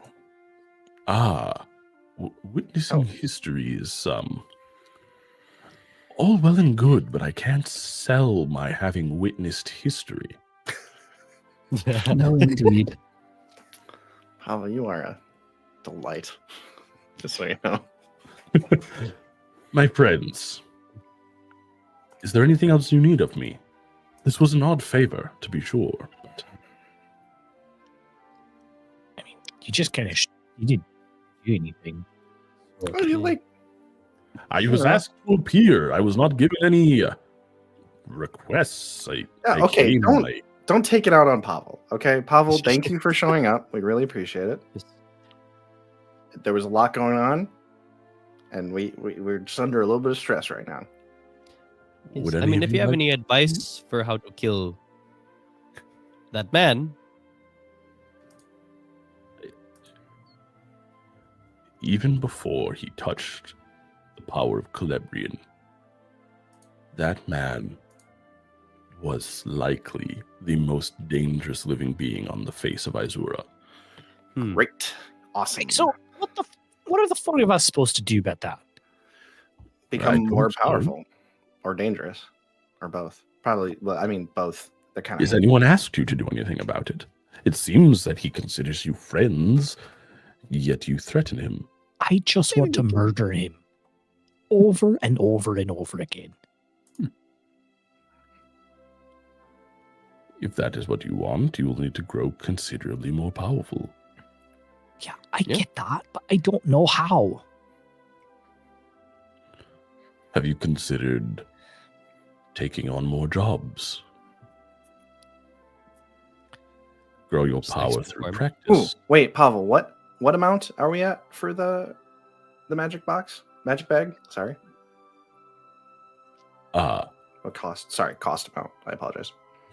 Yes, of course. It is 250 gold. What the heck? Can I pull back? I would start pulling out 250 gold. I pulled up the bag as soon as Steve. Yeah, I mean, yeah, we can. Yeah. I pulled up the bag, the contents, so I know as soon as Steve said he was going to summon Pavel. I thought you were saying you were pulling up the bag. I was like, okay, I'll give you a second. So yeah, pay 250 gold and you can roll This a d20. campaign is just different ways of giving Nick reasons to gamble. And you know what? I know I was bad about it before, but now I'm real happy. I know I'm about to be mad about it. Maybe this is a safe place. Get it out of the system. You know what I mean? This is a safe place. No, it just gets it into the system. 7. I feel like hasn't been rolled, but maybe it has. 7? Yep. That is a manual of golems, clay. This book contains instructions to create a clay golem. It is consumed in the creation process.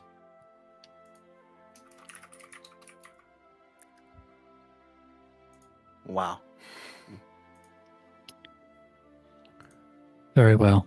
I feel much more comfortable with this than the deck of things. And Larian steps forward.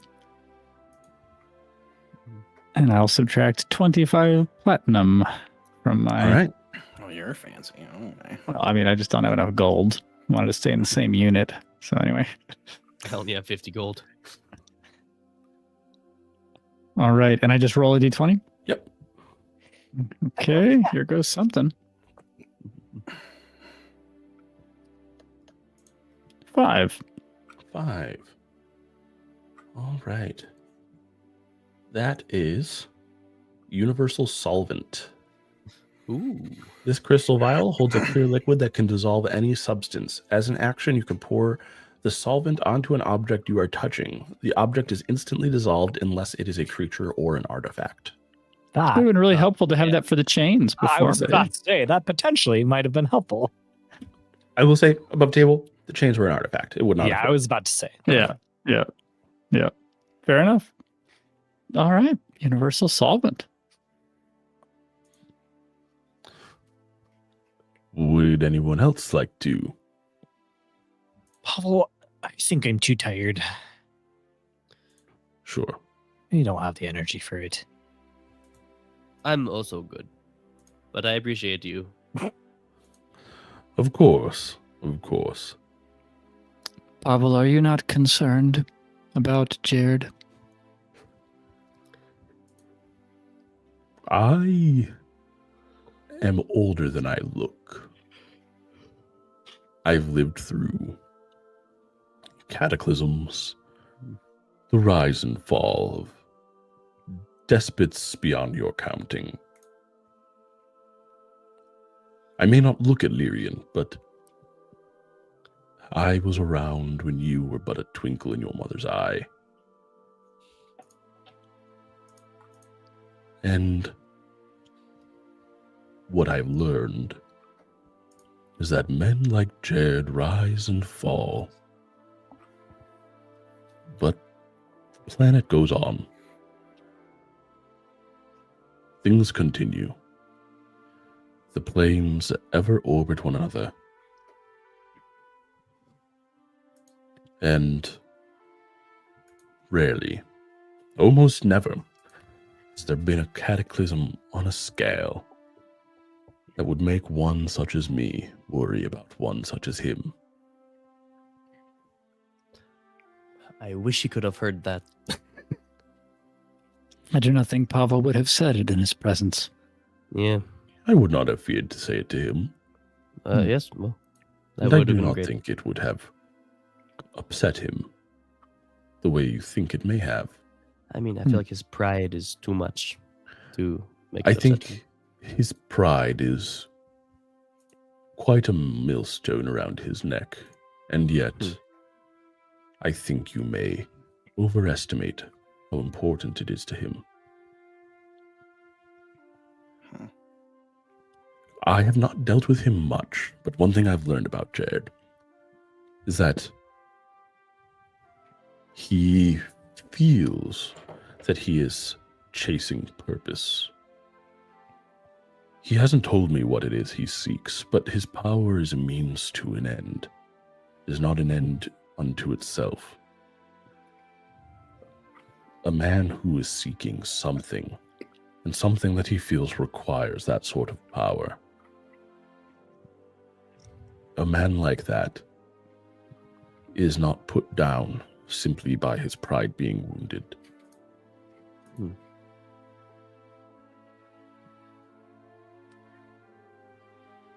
Very well. Well, friends, perhaps we ought to rest. Is there anything else I can do for you? I think not. Well, I'm take glad us. to have brought you business and not have completely wasted your time, Pavel. I mean, should we just go to the hills now? Yeah. Well, I think I must recover. No, I meant would Hale. not recommend going to the hells in your We're not- current state. Yeah, we're not doing that.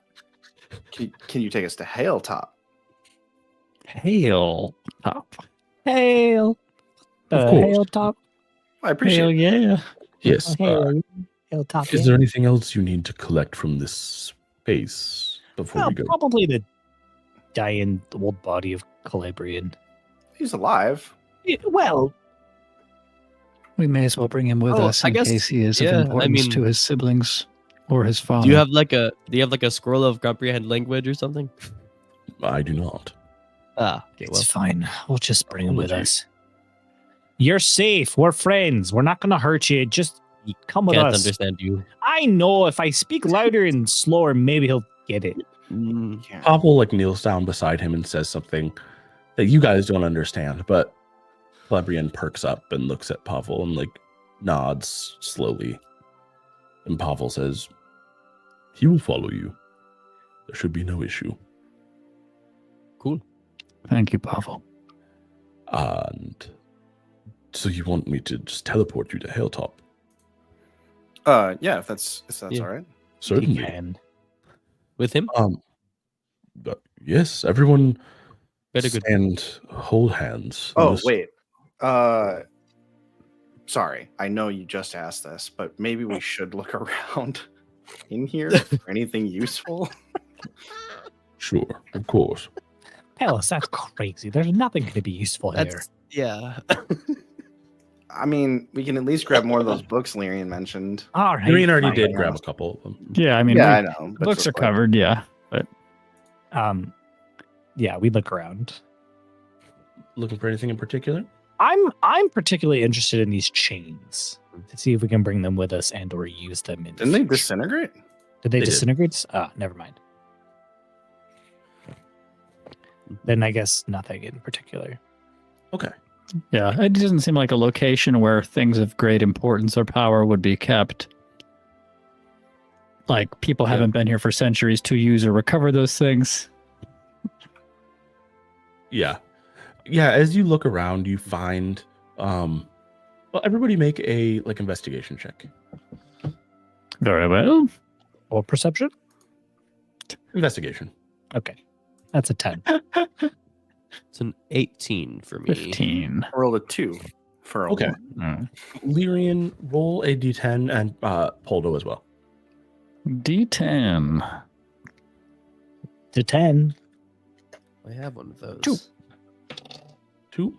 I was 0, but 10. Okay. Poldo, you find 0 120 gold pieces. Lyrian, you find 80. Just kind of Hey. Oh, around I found 120 gold pieces. with ancient stamps on them. A face stamped on them that seems to resemble the man now standing among you. Wow. So he was loved as a hero. Interesting. Right. All right. Let's get out of here. All right, friends, stand in a circle here. All right. And he starts uttering the verbal components to cast this teleport spell.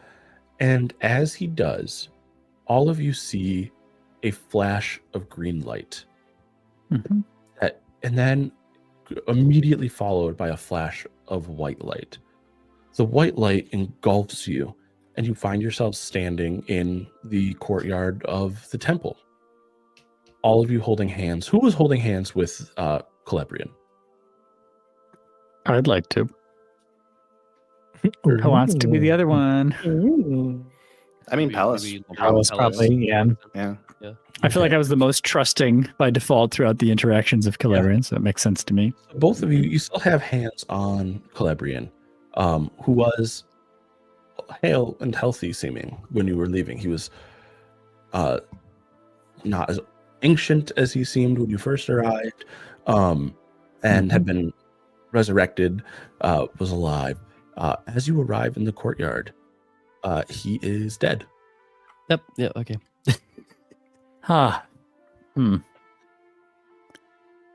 Well, Well, nothing can go right today. Cass storms off to the road. rest well, Cass.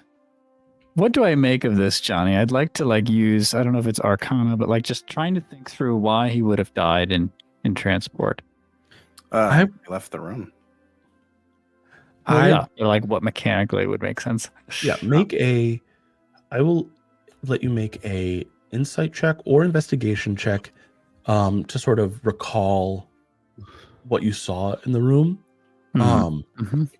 Because you are no longer in the room, the DC on this will be relatively high, but not impossible. All right. Oh, there we go. Solid 13. Yeah, not going to be good. All right. Yeah, it was definitely something magical. And you can tell it was definitely connected to having left the room. But what exactly was the mechanism by which this happened is unclear. Well, Pavel, thank you. I didn't realize we would kill the son of a god in coming back home, but Yeah, that was incredibly unfortunate, but not Pavel's fault. Yes. Well, goodbye. see you soon, I suppose. The market is this way, yes? Yes. Yes. Correct. All right. We'll see. Yeah, hefts his bag up and walks out the front doors and starts heading toward the market. Well, I didn't want to trouble Pavel further with our many questions, but I suspect that the body of Celebrian would still be of some importance to Dystall. What do you think, Priest of Dystall? I think. One second. Buffering. What do I think? Shakes magic 8-ball. ChatGPT, what do I think? Signs point to. Maybe. Wait, sorry, it's draining Lake Michigan so that it can tell me what to think. Incredible. Oh no. Good old cathartic dystopian humor. We're all on fire. Oh. Cool. Yeah.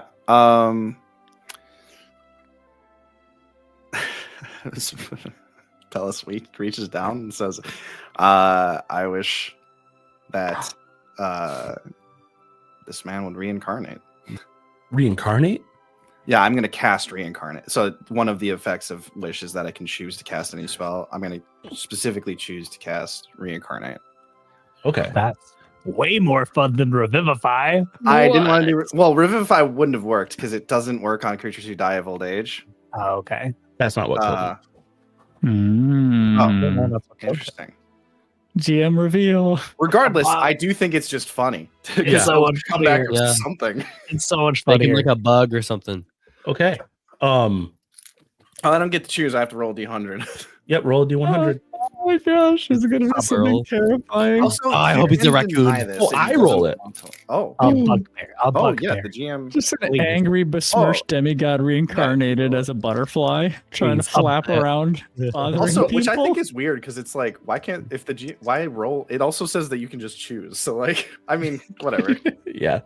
A bugbear. A bugbear. A bugbear. A bugbear. A bugbear. It's a Saying 50, it so he's reincarnated as a rock gnome. Hell yeah! Pretty funny too. This is the best ever. We This were like game is so much fundamentally fun. messing with the universe in this series. Yeah.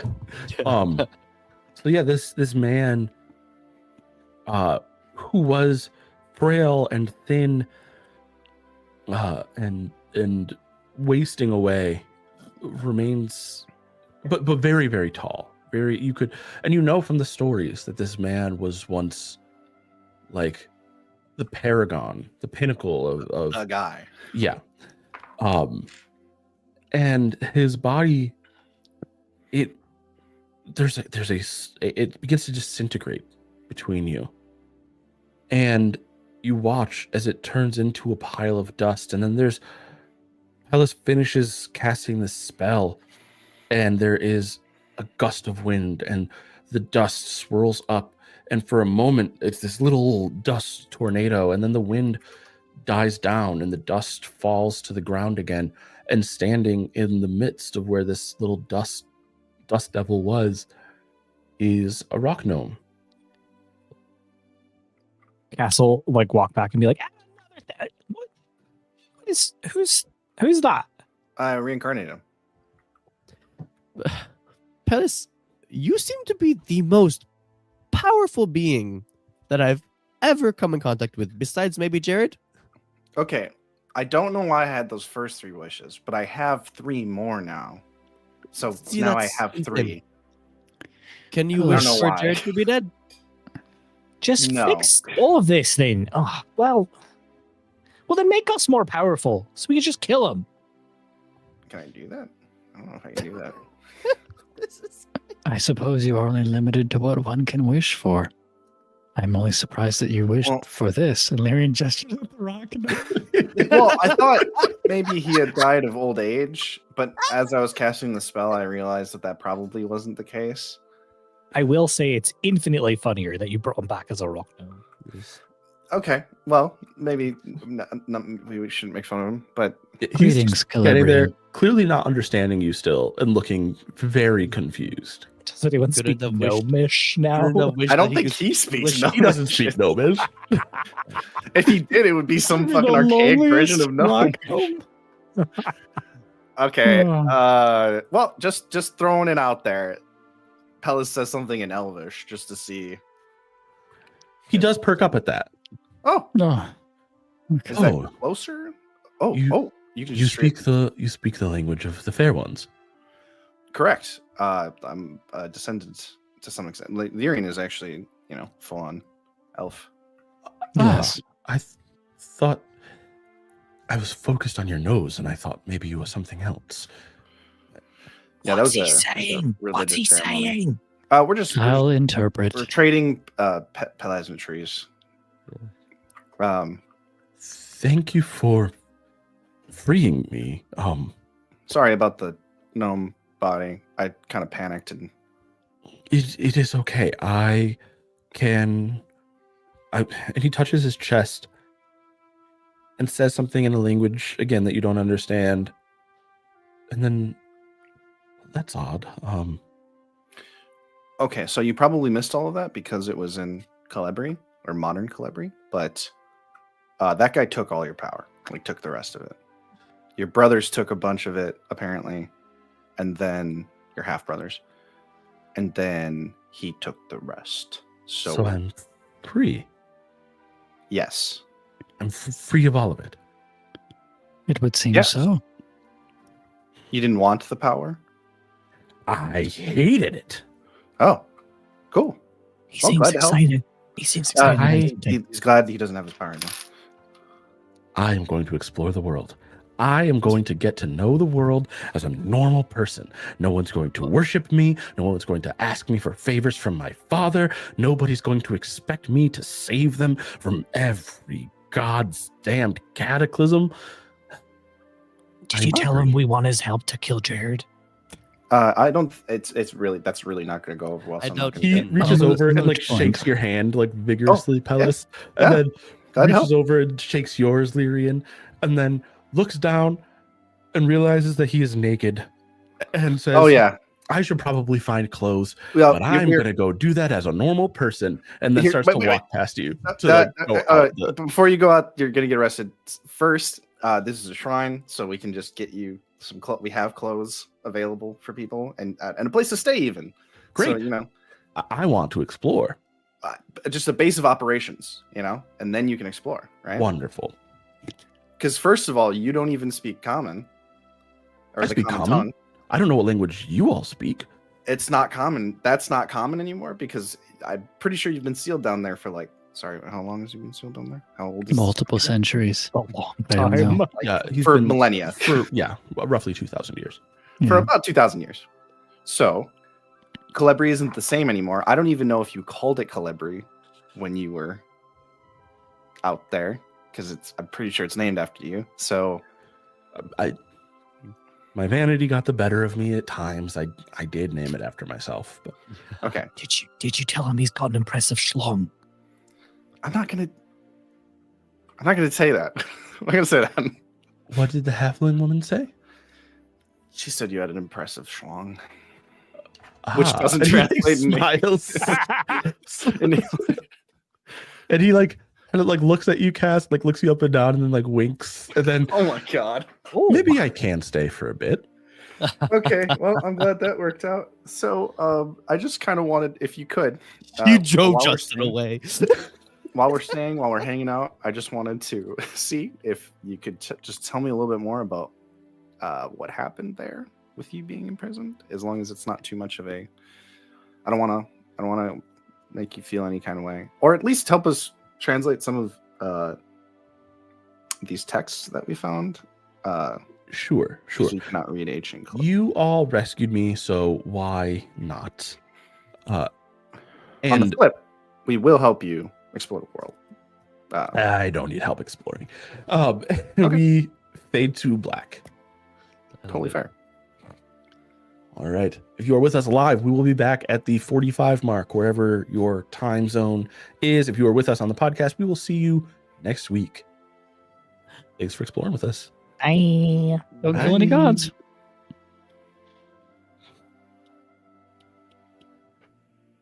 What a weird.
No, you're fine. It was just funny because we weren't on the screen. We just heard a little throat clear. Hello. I was thinking about this on our little break here because of how Jarrett was acting. Do you guys have any times in your life when you have interacted with someone and they were like, they're my friend, and you were like, I hate that person? Where someone third party. Yes. No, not a third party. Okay. Like someone thought you and them were friends. And you were like, that's a misread of the situation. Get them away from me. Yeah, all the time. Yeah. I think that I have only ever felt the inverse. Really? I'm like, and this is my friend, and then later I'm like, oh, actually, I think they might hate me. That's so heartbreaking. Well, Okay. Well, now I have that with everyone that Johnny is thinking of. So. No, I was just about to say explicitly, you're all my friends. You're all some of my dearest and truest and most loved friends. Should we tell him? Oh, fuck. Oh, man. I do love you, Justin. You're a good friend. Oh, yeah. Yes, we all love each other. But yeah, I hate a lot of people, so it's pretty easy for me. Yeah. But I also feel like that must be a result of you playing No, with your... explicitly, like, people have, like, been, like just talking to me. Yeah. And I've interrupted them to go, like, I don't want to talk to you. Like, I don't like you. Oh. Well, I'm usually pretty straight up about it when it happens. It's only happened a couple of times. I shouldn't make it seem like that happens all the time. I think usually it's pretty obvious to people when I don't like them. I mean, to some extent, I feel like that's probably better to not make them think you're friends, but just be like, we're not. Yeah, man. I don't enjoy this. Talk to you. And he was like, why? And I was like, I don't like you. And he was like, why? And I was like, I just don't, man. And he was just like, okay. And he walked away. And I was like, okay. There you go. There you go. Yeah. That's interesting because I was going to say if it happens at a high frequency, I feel like on some level you might be playing with your cards close to your chest just out of like a general politeness default. There's also that. Like it's not like you're walking around trying to tell people as soon as you have a bad vibe that you don't like them, but maybe there's some aspect of it that is confusing to them. I don't know. Where it's like, this guy Nick is really nice. I like him. Oh wait, he hates me. Okay. I might seem very mean after saying this, but I'm a certain way with smells.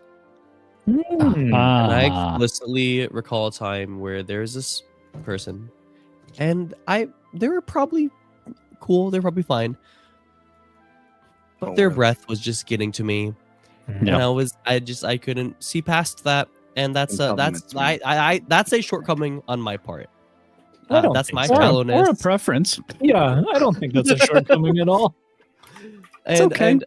And I it's not that I saw them as a bad person. Oh, good. I'm glad that's off the table. Kind of worried that you felt the need to say that. I mean, I might have maybe at some point. I was like, this the only explanation for how you smell like this. Their halitosis is a direct result of moral failing.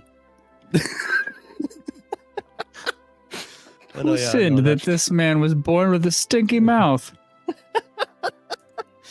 No, that's something I think about often when I I think that's normal, right? Because like it's not any different as like somebody goes out and there's just like too much noise, so they're overstimulated.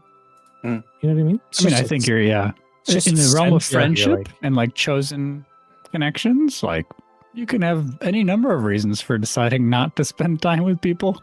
Yeah, it could be loud or smelly or too nice. With smells and tastes specifically, there is like an evolutionary aspect to it, where it's like those systems are literally poison control systems. Like your body. Our bodies, the human body, developed the sense of smell and taste to be able to identify when something was unsafe. Unpleasant smells trigger a feeling of unsafety in our brains. And danger is the word I should have used there. I like unsafety. That's fun. Unsafety, Will Robinson. Here's my thing though. You know, I always try to roll. When I was younger, I didn't really roll with the sense of like, let's just open with like, I'll always be polite to everybody. And then like, I understand that at any point I can just be like, you don't even have to say you don't want to talk to someone. You can just like never talk to them again. Which is less possible when you're a child and you're forced to be in, you know, a room with somebody every day or a building. But it just was a situation like that where it was like just before I had grown up enough to like understand that, and just still during the period where I was forced to be in rooms with people. And yeah, I kind of wish I hadn't done it. I probably could have just said like, you know, or just like been uninterested in general. But yeah, it's whatever. Yeah. I have a tendency, to Justin's initial question, obviously to project quite a lot of friendliness. So it's not that I'm actually thinking anybody is an enemy or that I just dislike or hate them or anything like that. But there are just a higher frequency of people who assume that they're closer to me than actually are close to me. So I had to deal with at least 3 people who were upset that I didn't invite them to my wedding, who were in a friends category that was like barely acquaintance. Yeah. You know? But that like, just is. It's not like I had to be like, hey, man, I hate you. That's like IRL parasocial. Yeah, I guess so. It's like social parasocial. Social parasocial. I think it's just social. I think it's just If you know them in real life. It might just be social. Hey man, unsafety is my middle name. Yeah, I don't think I've ever.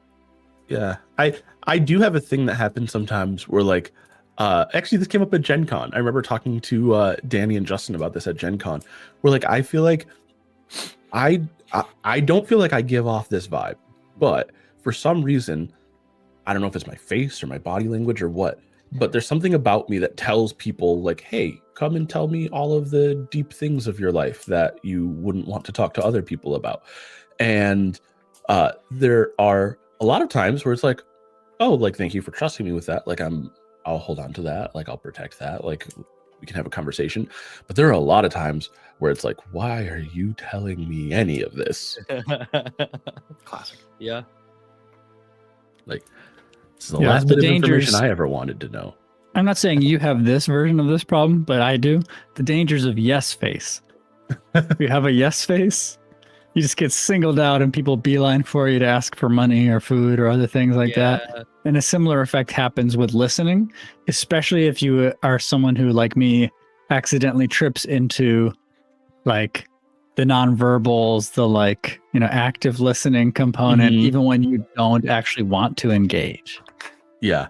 And so quickly someone is like, wow, this person really cares. And I'm like, yeah, I do on principle, but I actually need to leave right now or wanted to be alone or whatever.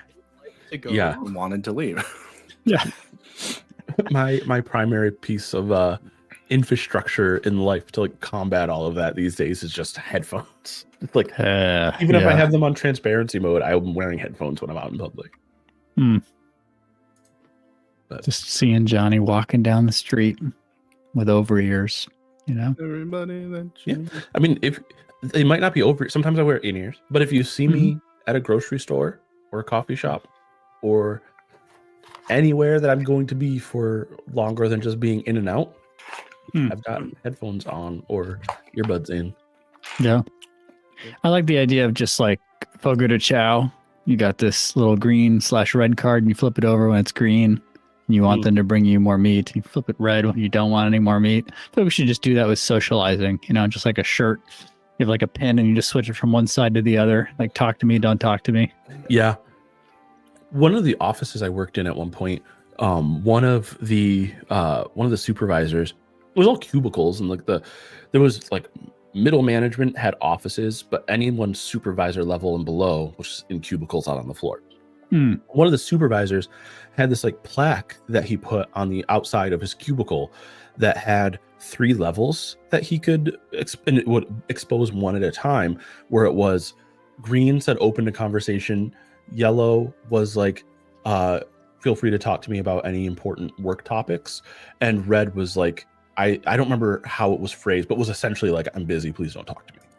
Mm-hmm. Yeah, smart. I ended up using a lot of red light, green light, yellow light systems over time. It just works really well. But I think if you had like a pin that was like universally recognizable, that was like basically like that sign where you could just like when you're going out, you just move where you are on the pin. Yeah, I think it's a cool idea. Mm-hmm. We should start popularizing it and see if we can get to the tipping point where it catches on and people find it useful. Yeah, I don't know if we have that level of cultural cachet, but maybe. Yeah. Maybe it could work. All right. Should we play some D&D? Maybe. Yeah. Okay. Let's do it. Whoa. Let's do it. Justin's in the Voice of Justin appears in the ether. Anyways, where we last left off, you guys finished a battle against the golems, the constructs protecting or trying to keep King Celebrian in his tomb / prison. You were successful in getting him out only after you ended up having an unexpected confrontation with Jared of Larkhold, who appeared and absorbed whatever power of like demi-godness, whatever power that came from Dystall remained within Celebrian's body. Jared ostensibly stole and absconded with.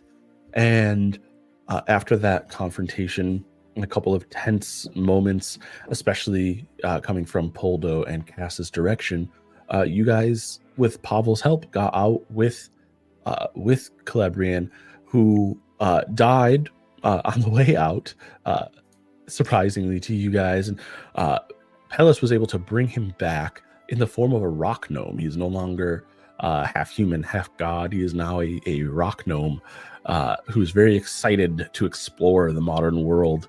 And another big thing is that Pellis, having pulled from the deck of many things, leveled up. And after finishing that battle, all of you leveled up. So everyone, Cass, Lyrian, Poldo should be level 8 now, and Pellis is now level 9. And if anybody's ready, I would love to hear if there's any significant things you guys are getting at your level ups.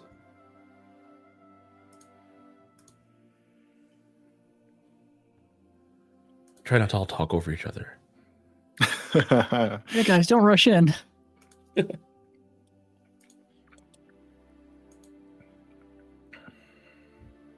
I still have great difficulty with leveling. Fair. Does anyone have less difficulty than I? Who might speak first? Sorry, I was chewing food. I get an extra attack at this level. Nice. Wow, that's a game changer to the economy. I can hit 4 times. Wow. Yeah. It's great. It's crazy. I'm trying to figure out the most efficient way to get an extra attack, and I just don't think it's possible for my base as a cleric. Yeah, I mean, in a way that is not like I don't know, gonna take something away from what I'm trying to do. I mean, you'd have to go 5 levels in fighter or paladin or barbarian, right? Yeah, probably. And I don't really want to put 5 levels into anything. Yeah. So it would also take 5 levels to get there. It would take, yeah. Yeah. So, yeah. Oh, or ranger. Yeah. Rangers too.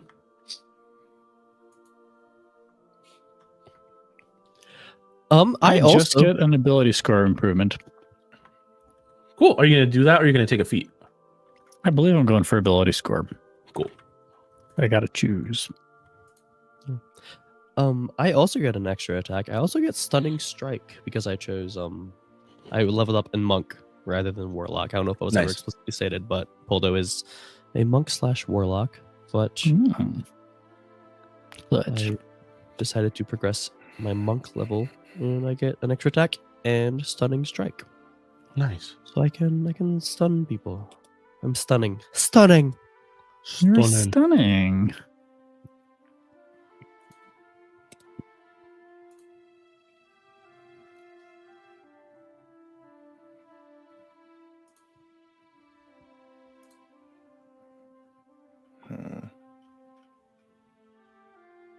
Regardless, at level 8 of cleric, which I am taking, the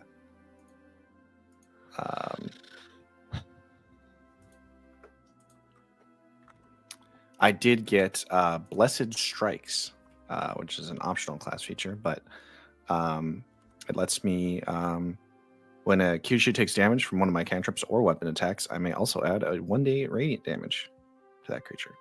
Nice. Once I deal it, I cannot use the feature again until the start. So I can use it once per turn, which is really not a huge restriction, but restriction all the same. When I'm trying to maintain concentration on a spell, that's typically con, right? Or is it always con? Constitution saving throw? Yeah. Great. Then I should take advantage of Resilient Feat instead, which gives me the ability to scare modifier anyway. You could also take Warcaster. Already have it. Oh, perfect. Yeah. Nice. Oh, and don't forget to update your levels on your nameplates as well, guys. Ooh, that sounds important.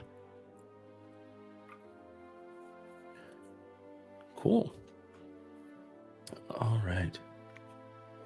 So, having leveled up, and don't forget to do your hit dice and stuff too. We don't need to talk about your HP moves too, but don't forget to do that. Right. But where we left off, you guys were in the temple with Celebrian.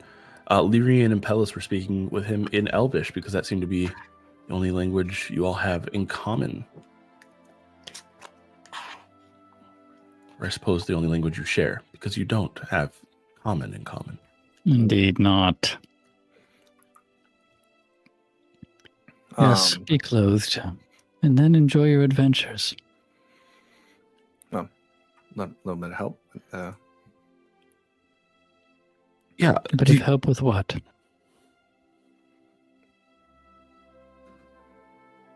I just meant translating ancient Celebrian. Yes, you wanted to ask me some questions and get... Yeah, so let's let you put some clothes on. You can meet us in the dining hall. We can eat some food and Sure. talk. Sure, yeah. Hey, he Well, goes don't put some clothes on. Gee, that would work for me. No. See, I'm not going to tell him that you said that. he looks back and kind of looks between you guys and then House gives him a little smirk and looks him up and down. Stop. he goes to a room that you guys indicate and puts on some clothes and comes back wearing a robe that's like a little bit too long. The arms and the bottom of it are dragging on the floor a bit as he's walking, but he comes and he sits down with you guys and pushes the sleeves up. Okay, so you want to know how to translate this text? So you need me to stay here and copy this whole thing over for you? Oh, no. I mean, just a little bit of help learning how to update ancient Calibri into modern Calibri. Well, seeing as I don't speak modern Calabrian, I don't think I'll be much help. We can use Elvish as you can tell me what it says, and then I can figure out how to. How much text do you need me to help you translate to be able to get what you need? No, I mean, not the whole book, just probably some of it. 4 pages. Reading it aloud would simply do. We'd have enough with that to probably cover most of the language for the rest of the book. Oh, okay. Sure. Yeah, we can do that. And yeah, he will sit down. If you have a paper and parchment. Yep. Or parchment and quill, I mean. he sits, and it takes him only roughly an hour to sit, and like he basically marks 5 pages, and he writes in Elvish, and he basically he's like, this is not, I didn't do any interpretation, so it's 1-to-1. So you read the word in Elvish, that is what the word is in Okay, that helps a lot, actually. my version of Calabrian. Yeah. So hopefully that's all you need. Seems right. Great. Very kind of you. I mean, it's the least I could do. You freed me. Right. May I and simply then- ask, I don't mean to upset you because you seem to have been upset before by the mention of your past, and I'm eager as well for you to be disburdened from it. But do you have any advice for us as we try to seek out Dystall? that your brothers, actually. We can't find Dystall. Well, eventually, we would hope to find Dystall. That's more of a you thing. You likely won't find my father. Yeah, I knew that. I don't know what you call him in your time, but in mine we called him the hidden god.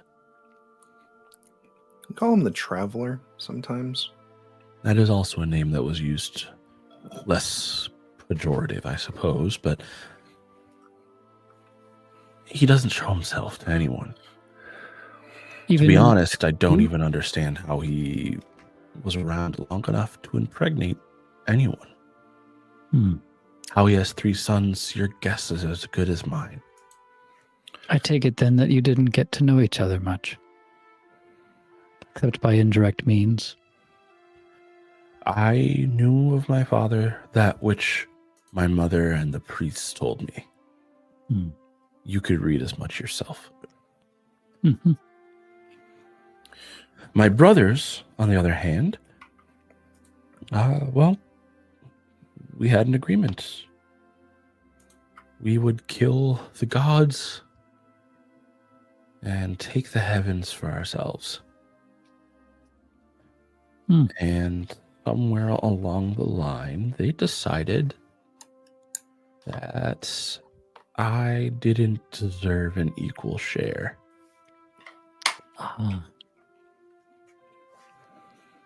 It would also seem that they failed in their quest. Of course they failed. We were never going to succeed. We were demigods and lesser gods. Demi and lesser. Going against full-fledged deities with hosts of servants. Yes. Something that I Alice, do we know who his mother was? Calabrian? Who was your mother? Her name was Diana. That's pretty much all that they really say. That's all there really was to know about her.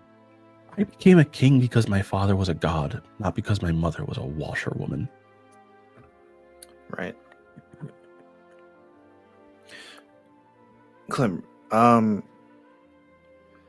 forgive me if I'm too forward or anything, but so your brothers went on with this plan after betraying you, stealing some of your most of your power, locking you away.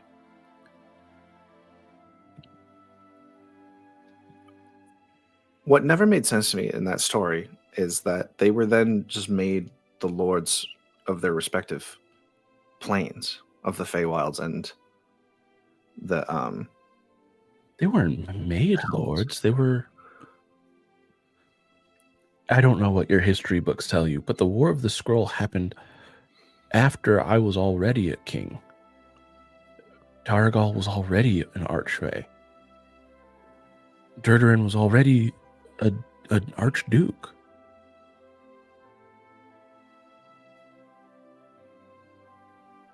And when we failed, the gods thought our failure was punishment enough. Except for Gogod. He wanted to kill us.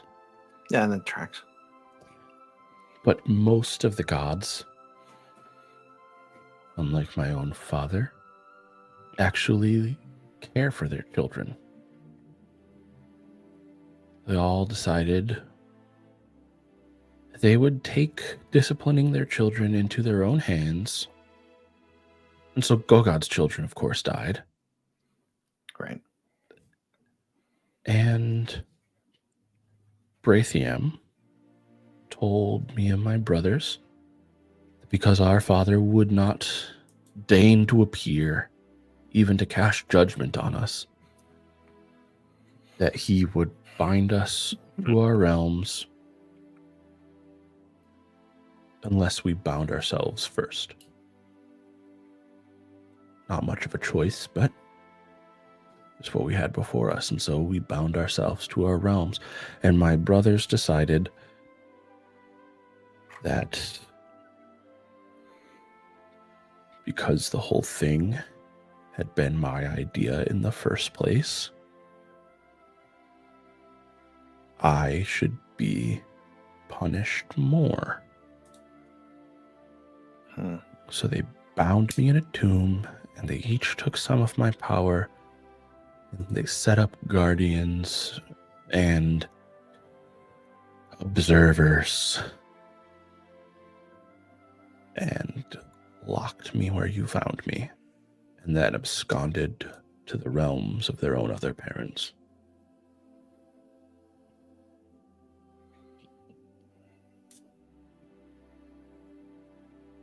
Well, I'm very glad to have freed you. I'm very sorry that happened. I think 2,000 years could have made me go mad. But instead, by the time you came along, I had decided none of it was worth anything. What do you mean?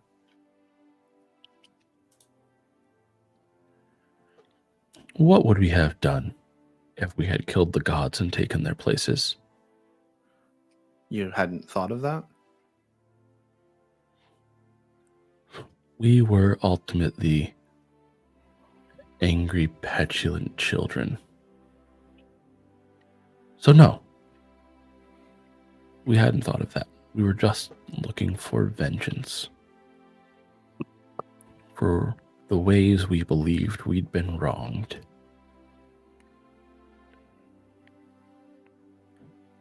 But we failed, so it didn't matter. And in the end, I had resigned myself to the thought that the only one you can really trust is yourself. And the only way you can really live is for yourself. Which also means letting other people just live their own lives in peace. Even if you think they owe you something.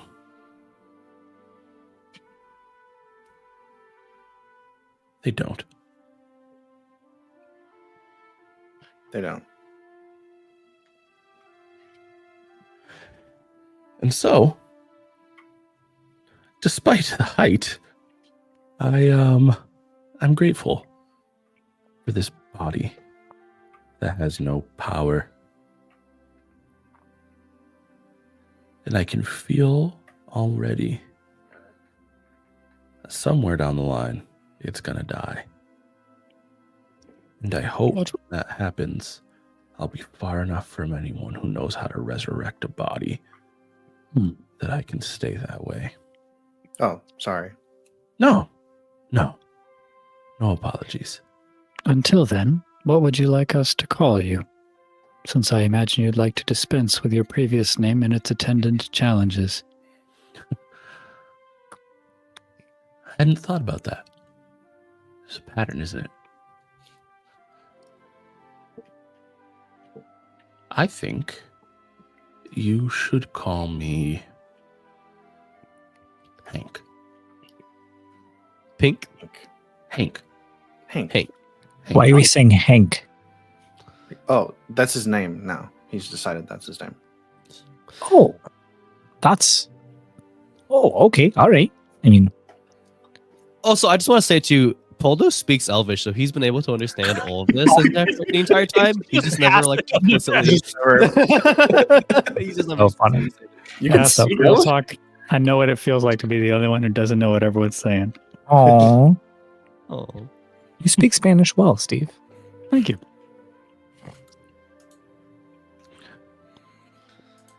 Hank is an interesting choice for a name. But Is it not still very common? Should I pick something else? no, Hank is good. It's not. No, I don't. It's not very common. But I think that's good, right? Like it's It was classic. the most popular male name in the kingdom when I was younger. You know what? That kind of Just tracks. one out actually. of two men in the kingdom. Hank. so many Hanks. Yeah, and like the history books, it's like you don't even bother learning the first name because it's usually Hank. You or a Hank, you know. In any case, yes. if I haven't said it explicitly before, thank you. Really, I wish I had more to offer you. No, you've. This is plenty, and Okay. I really appreciate you telling your story as well. Mhm. Alice, What? tell him I'd like to have sex with him. I think he knows that already. Well, but okay, all right. Can you set up a date for us? A time? Okay, I'll get to that in a second. Okay, thank you. I just wanted to say, I am a priest of your father. Oh, I don't expect anything from you. I don't mean to ask anything from you. I simply felt right to try to get closer to you because we thought you were dead. And when I did, I found you, and it feels more right that I freed you now. I don't ask anything of you. I just thought that was important to say. I appreciate your honesty. Like I said, I don't know anything more about my father than what the priest told me growing up. So, I figured that was the case. for all I know, he's just as worthy of worship as any of the other gods. Maybe not. Who knows? Who cares? Not me. It's fair. Thank you for sharing a meal. Yeah. Do you guys have any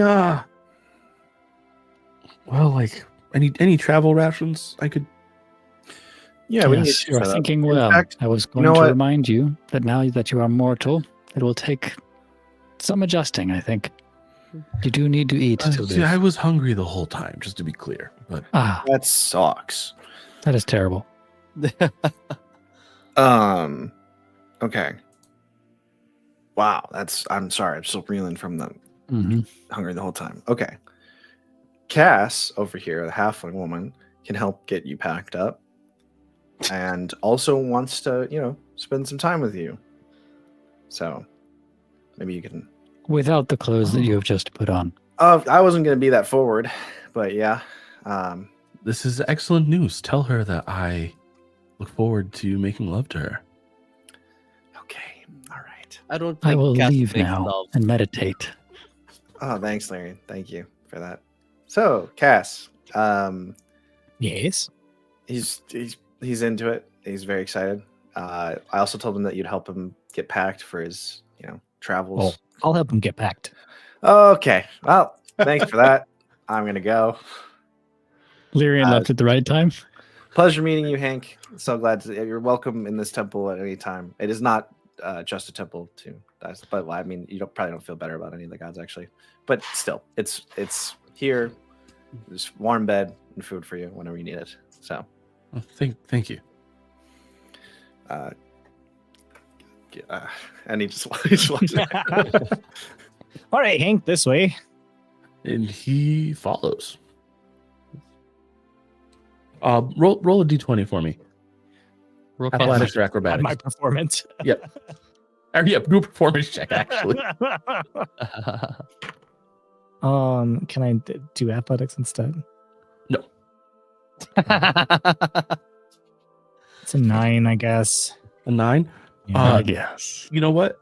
You feel like it is not your best showing, but his is worse. Nice. That's much funnier. It's realistic.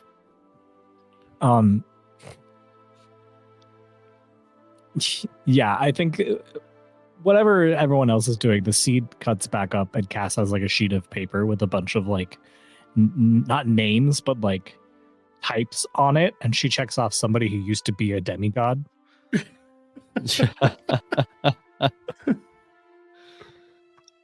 That's so specific. Yeah, So no, funny. that was the joke.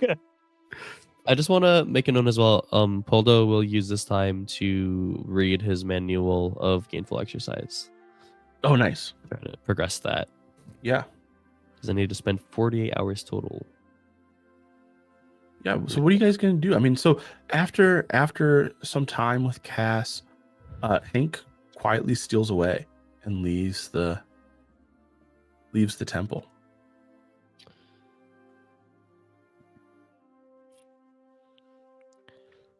Definitely gonna rest. Yeah. Yeah. Yeah, everyone has time. You have time to get a long rest, and there's a wedding that you actually do find formal invitations to. When you get to your rooms, each of you has a formal invitation in your room to a wedding in 3 days' time. Gross. But other than that, you have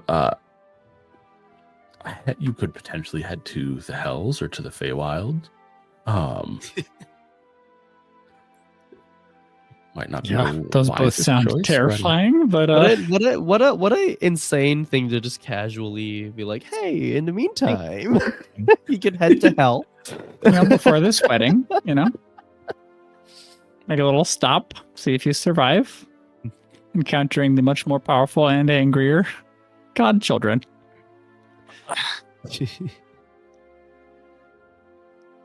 All right, we've got to talk about what we're going to do next. I agree. I don't think we should go to the hills or to the Feywild. Say more. I would When die. you're ready. When you are not tending to your real life child. Yeah. Point of order or logistics question. Mm-hmm. I went through my D&D Beyond character leveling process, including HP management, and nothing translates to my character sheet. So just be aware. I'll be having trouble in the character sheet probably for the rest of session to keep it accurate. Okay. Welcome back, Justin. Hello, how are you? Yes. I was just saying, I would die. I think we would all die if I'm going to be completely honest. We barely survived that down under the capital, and almost certainly the Hells would kill us. Lyrian smiles. Cass, this is remarkable. I had expected you to rush headlong into certain death multiple times between now and the wedding. Well, all right, Lyrian, there's quite a strong sense of preservation that I have. So I don't really want to go to the Hells. Also, we need to talk about what we're going to do. Do we even go to the Hells? Are we just opening up something that would allow Jared to take their power also? Yeah. It is not clear to me that our going to the Hells would somehow better enable him to do the same. He is far more powerful than us, and the reason why we helped him was simply because he had not thought to look in that place, whereas he knows where Durdurin is. So then what's the point of even going down there? It depends on what Pellis aims to do. Well, I don't know. You had hoped to help Dystall. I feel like I did that with Hank. I do not know what to do about Targal and Durdurin, to be honest. Especially since They're the ones that in person tank. Yeah, I know. They're kind of. Maybe the right thing is to punish them, but I'm not sure about that either. Yeah, well, we definitely don't have the ability to do that. We would definitely Right. die. My point being, that's probably not something we should be pursuing right now. Maybe we should just get some work and try to get a little bit of experience. I don't think we should miss the wedding because I feel like I know. You may skip it if you wish, Cass. Maybe that's best. Maybe you and Poldo. Maybe you could take an easy job or something. Or maybe the three of you. I could just go as a representative of our group. I think the wedding could prove some useful information for us. So that's why I want to go. I've already stated before just a few moments ago, but I'm now making it my goal to become powerful enough to kill Jared. So right. Yeah, well, and we all are. Just to be clear, I hope that's all of our goals. Yes, that was the unstated goal. Absolutely, my goal. I just wasn't going to say it to his face, but you know what? Good on you, Polo, for just. I am not entirely clear on that goal for myself, though I would not blink if you killed him. So, for what it's worth, if you are endangered, then I will help you kill him. But I am not personally setting out to kill him for its own sake. Sorry, Lyrian, I have a follow-up question. Would you blink if I died? Yes. Oh, good. All right. Carry on. I would weep if you died, Cass. I didn't expect that. Lyrian, and Cass kind of give Lyrian like a little hug. Oh. Lyrian accepts and returns the hug in kind. You are very small. Thank you. Everybody, this is all great. Very cute. I love everything that's going on. I didn't mean to interrupt. Poldo. Yes. You should have this. And Pellis just like pulls out like from his pocket like a full-on staff. Oh. And thank you. Like, I walk just fine. No. I think you can use it as a replacement for your quarterstaff to some extent, but also it has quite a bit of power. I think it'll be very helpful to you. Oh, thank you. I'm giving you the staff of the Mage High. Wow. What a guy. What a man. Pellis doesn't have a problem with this. Voice breaking as he says that. Pellis is totally fine with this and quite happy that you're going to be so combat effective. Nick, I hope that you're hurt by how unfazed Poldo is at receiving this. He goes, "Oh, thanks." I am hurt. Thank you for that. All right, fine. We'll go to the wedding, and I promise I won't try to attack Jared. Okay, cool. Because at that point, it's not about Jared not killing us. It's about literally the entire kingdom not killing us. I know. All right, just making sure you're on the same page. But if the opportunity arises...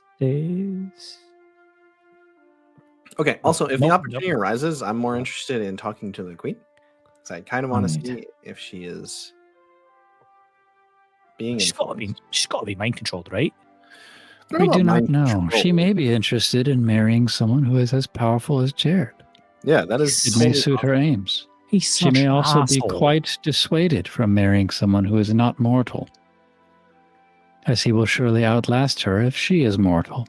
Ugh. And then her kingdom would be in his hands for as long as he remains, whatever he is, alive. All right. Well, fine. We'll go to the wedding. We'll find out more information. Whatever the vulnerabilities of monarchy, they are amplified by immortal monarchs.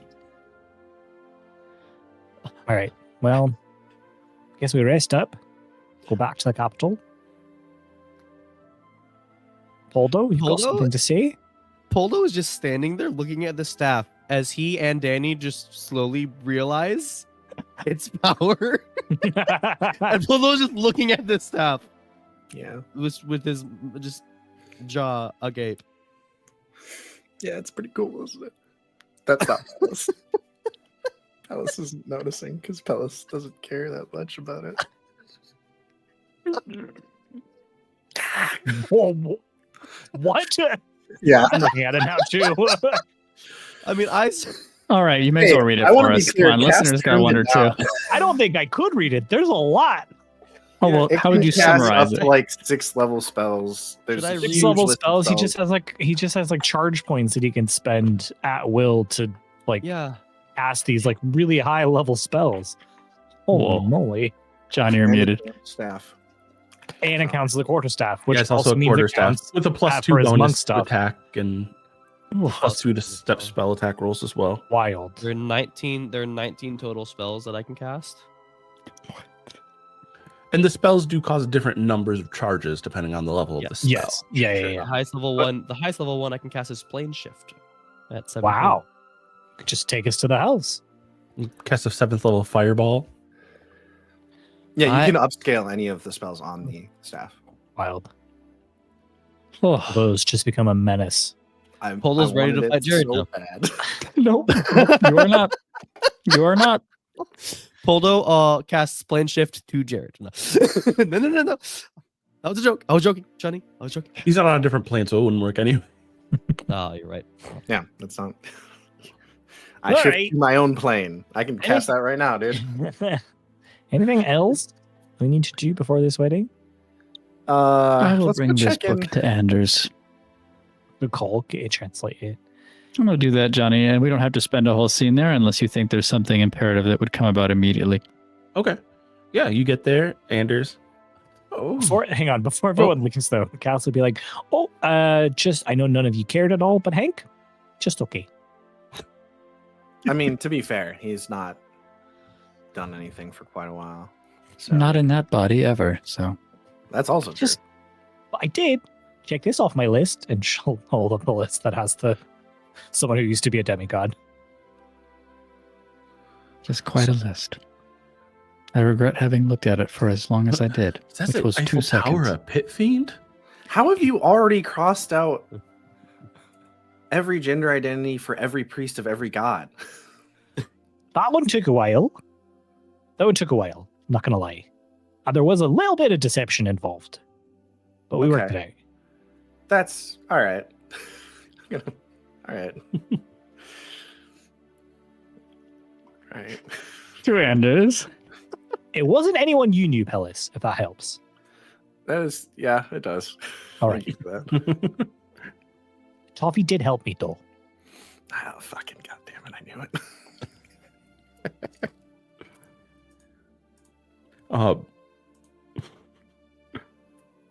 It's very funny. Okay. You walk into the library and Anders is in his typical spot. Oh, hello, Lyrian. Anders. A book for you. A gift for the library. Oh, thank you. This is From the Old? Tomb of Celebrian. from the tomb. Are you joking with me? I am not. This would seem to be in a very old, common form of something similar that predates anything I can read. Yes, this was what common looked like roughly 2 millennia ago. This is High Yes. Celebrian, is what do we call it in academic circles now? Ah. Well, I wasn't sure if it would be of interest, but here it is if you like. It is of great interest. Would you be interested in reading it if I translated it? Yes. Of course, I will. It will probably take me some time, but I will let you know when I do. I don't The expect first pages have only been translated to Elvish with the help of Celebrian. Wonderful. I mean, I do speak High Celebrian. Wait, with the help of. Stuck it in there. Yeah. Yes, so with the help of the son of Dystall, who still lives and was recently transfigured. Oh. I have too many questions and too little time. I will start translating. Thank you. Come back in a month or two, and it should be done. Will do. I mean, I expect you to visit in between, but it won't be done. It takes several visits likely.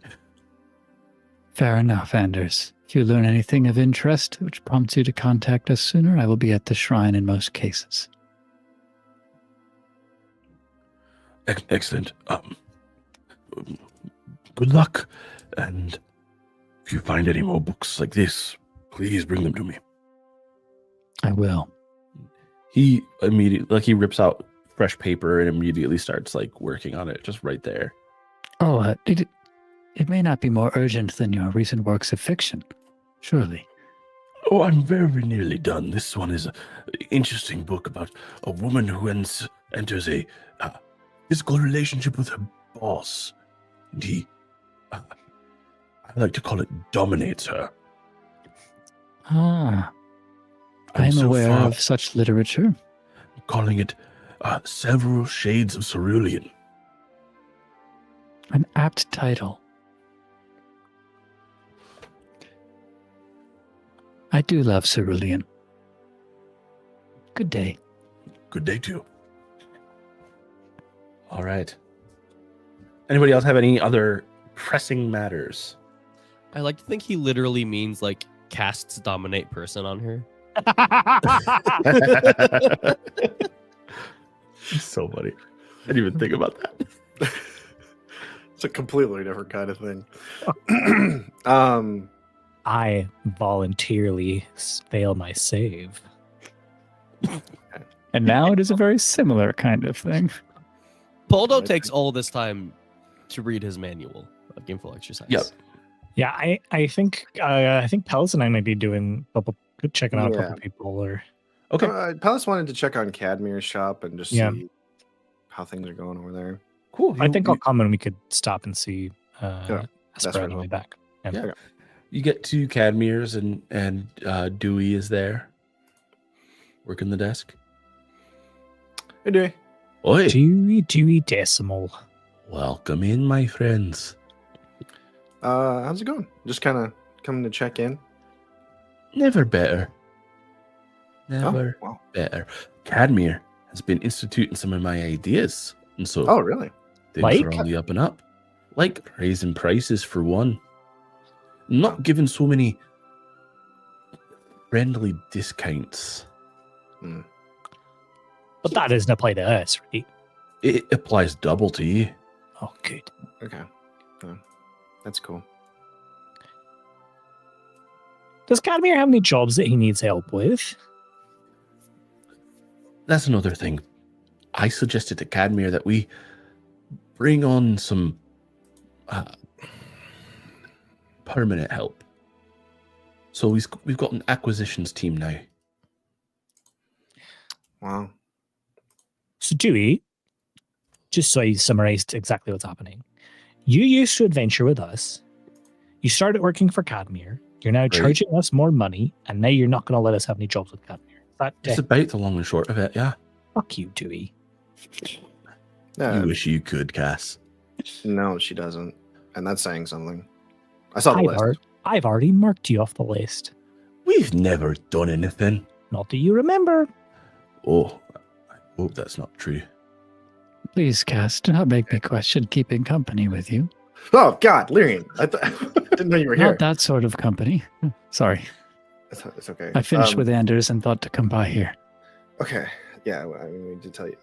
Anyways, okay, just to be clear, Dewey, you're not on the list. She's just messing It was a joke. I was joking. Right. Regardless. So uneasy. I mean, to be fair, fuck you. I don't know what. I mean, if you were interested, I'd be all down, but. Come on, really, him? Hey. I'm just not interested in. And he kind of gestures towards your pelvis, what you've got going on down there. It's really weirdly specific, but regardless. Vaginas give me the ick. Pelvis. You're close. You're so close, Danny. It's there somewhere. Regardless. Didn't know Poldo was here either. So No, Poldo's not there. That was Okay. the old Danny.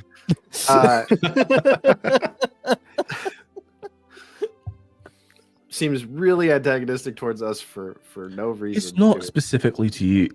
There were plenty of people in town that Cadmir was given all kinds of discounts too. Not even just here in Celebre, in the coast. He was giving lots of friends discounts, and he wasn't actually making a profit. It's a wonder that the shop was even continuing, let alone that Cadmir was eating. And part of bringing on a crew to go and do acquisitions for him specifically is twofold. And it's really not personal, and I promise you it's not personal. It's because, one, we can't just wait for adventuring parties to need work in order to get things done. We needed acquisitions when we needed them.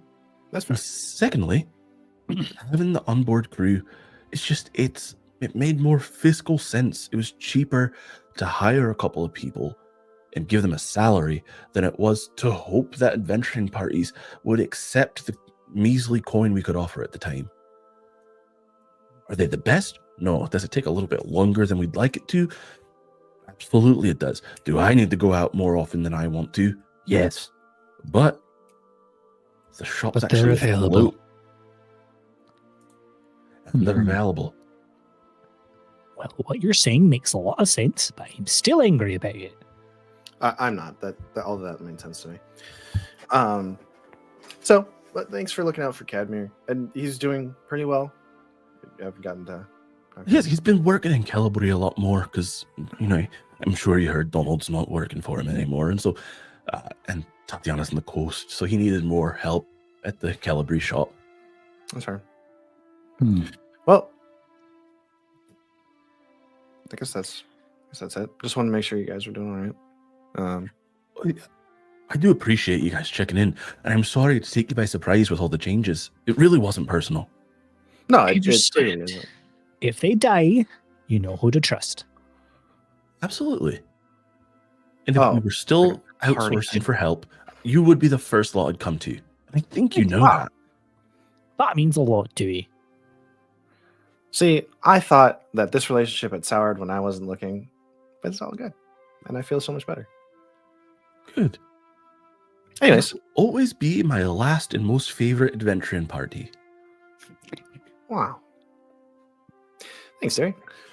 Unless I find an adventuring party that I adventure with again, and then they'll be the last ones, but never my favorite. I'll reserve that for you forever. We appreciate that. I mean, you might find coworker. Who knows? Yeah. That's true. That Wallace hose. So regardless, though, you're still, and we appreciate that. You're still welcome whenever we're to eat in the shrine with us. We'll be there for another couple of days probably, but then we have to head back to Celebre. We were crash wedding. It's not crashing. We were literally invited. Well, that's not crashing at all. I know. I think crashing a wedding is more of a mentality. Cass wishes to be disinvited so that she may crash it. Crashing a wedding is when you go to a wedding you weren't invited to. Correct. I think that's too even if you're not disruptive. I've done that before, as we have very low regard for formality in the waking route. I think we have a very low regard for formality in this group. That seems to be why we work. Few weddings. Great place to find valuables that nobody's paying much attention to. Usually it's just a big table of gifts, and who's going to stop you from taking one, maybe two, sometimes 3 or 4? You've got a bag of holding more. Do you have a bag of holding here? No, I lost my bag of holding. Oh, sad. It fell into another bag of holding and we couldn't find it. I'm almost certain that it creates a black hole. Well, not a black hole so much as a small singularity that swallows both bags of holdings, and then you lose everything you had in both. Wow. In any case, be careful with your bag of holding. Don't let it fall into another one. Really, any temporary space, should go inside of another one. If you know how to do rope trick, don't let your bag of holding go through the rope hole. No, that's. It doesn't create a singularity, but everything in the bag of holding just disappears, and I can't figure out why. And everything. But then again, I'm more of a stabber than a caster, so I wouldn't know. And this isn't a euphemism that we're talking about right now. No? What are you talking about, Cass? I don't know. I wasn't following. Okay, moving on. We're just gonna go. We'll see you. Dewey. Thanks for safe travels. Enjoy the wedding. Yeah, give our regards to Cadmir as well. I will. Oh, and also if you see her, Tatiana, but she never really comes around. Yeah, she usually stays in the coast, but if I see her, I'll let her know. Then we go visit the Vesper, right? Yeah. At least Vesper's crew. Oh, yeah. Yeah, you guys, anyone who wants to can make your way to Vesper's hideout. Easy enough. I will be there. Yeah, I'll go. Poldo will come along just so he's in the scene. Just want to be there. No, you have to go back and study your book, Poldo. 48 hours uninterrupted. Do your homework. Do your homework, and then you can come visit the criminal with It us. doesn't say uninterrupted. It has to be in 6 days or less. You guys make your way. You get there, no problem. You go in, and hang on. The door is ajar. Oh. You walk in, and well, I'm assuming. Let me take a step back. The door is ajar. Do you just go in? Yeah. Who turned the door I into a think so. jar? Good one. Sorry.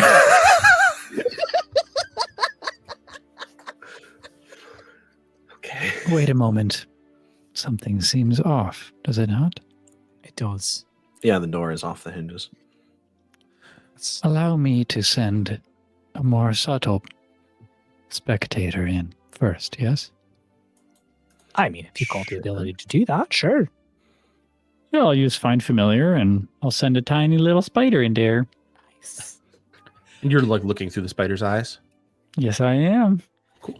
Suddenly, Lyrian's eyes look very strange, just kind of glaze over and turn into a million subdivided eyes. Just kidding. They don't do that. No, that'd be cool. so cool. That'd be so cool. We could skip Flavor it it that way. Flavor it that Yeah. way. I like the idea, like maybe her pupils like split out into like 4 pupils on each side. Yeah, that's to like good. mirror the eyes of eye. the creature she's looking Mhm. through. Yeah, That's so good. it's That's sick. so good. Cool. So Lyrian, you see through the spider's eyes as you go through the door. To clarify, it is not off of the hinges. It is just open. Mhm. But you go through, and everything seems more or less in order. Hmm. But the space looks abandoned. Mhm. Maybe not quite abandoned. Things are still where you would expect them to be. It hasn't been like looted. People doesn't seem like they took everything out, but there's no one here. Hmm. It is empty, Lyrian says vacantly. Oh, Do we Well- surmise that she has moved her base of operations? yeah, maybe it was like found out or something. I think so. I mean, her last note made it seem like we wouldn't be able to contact her. So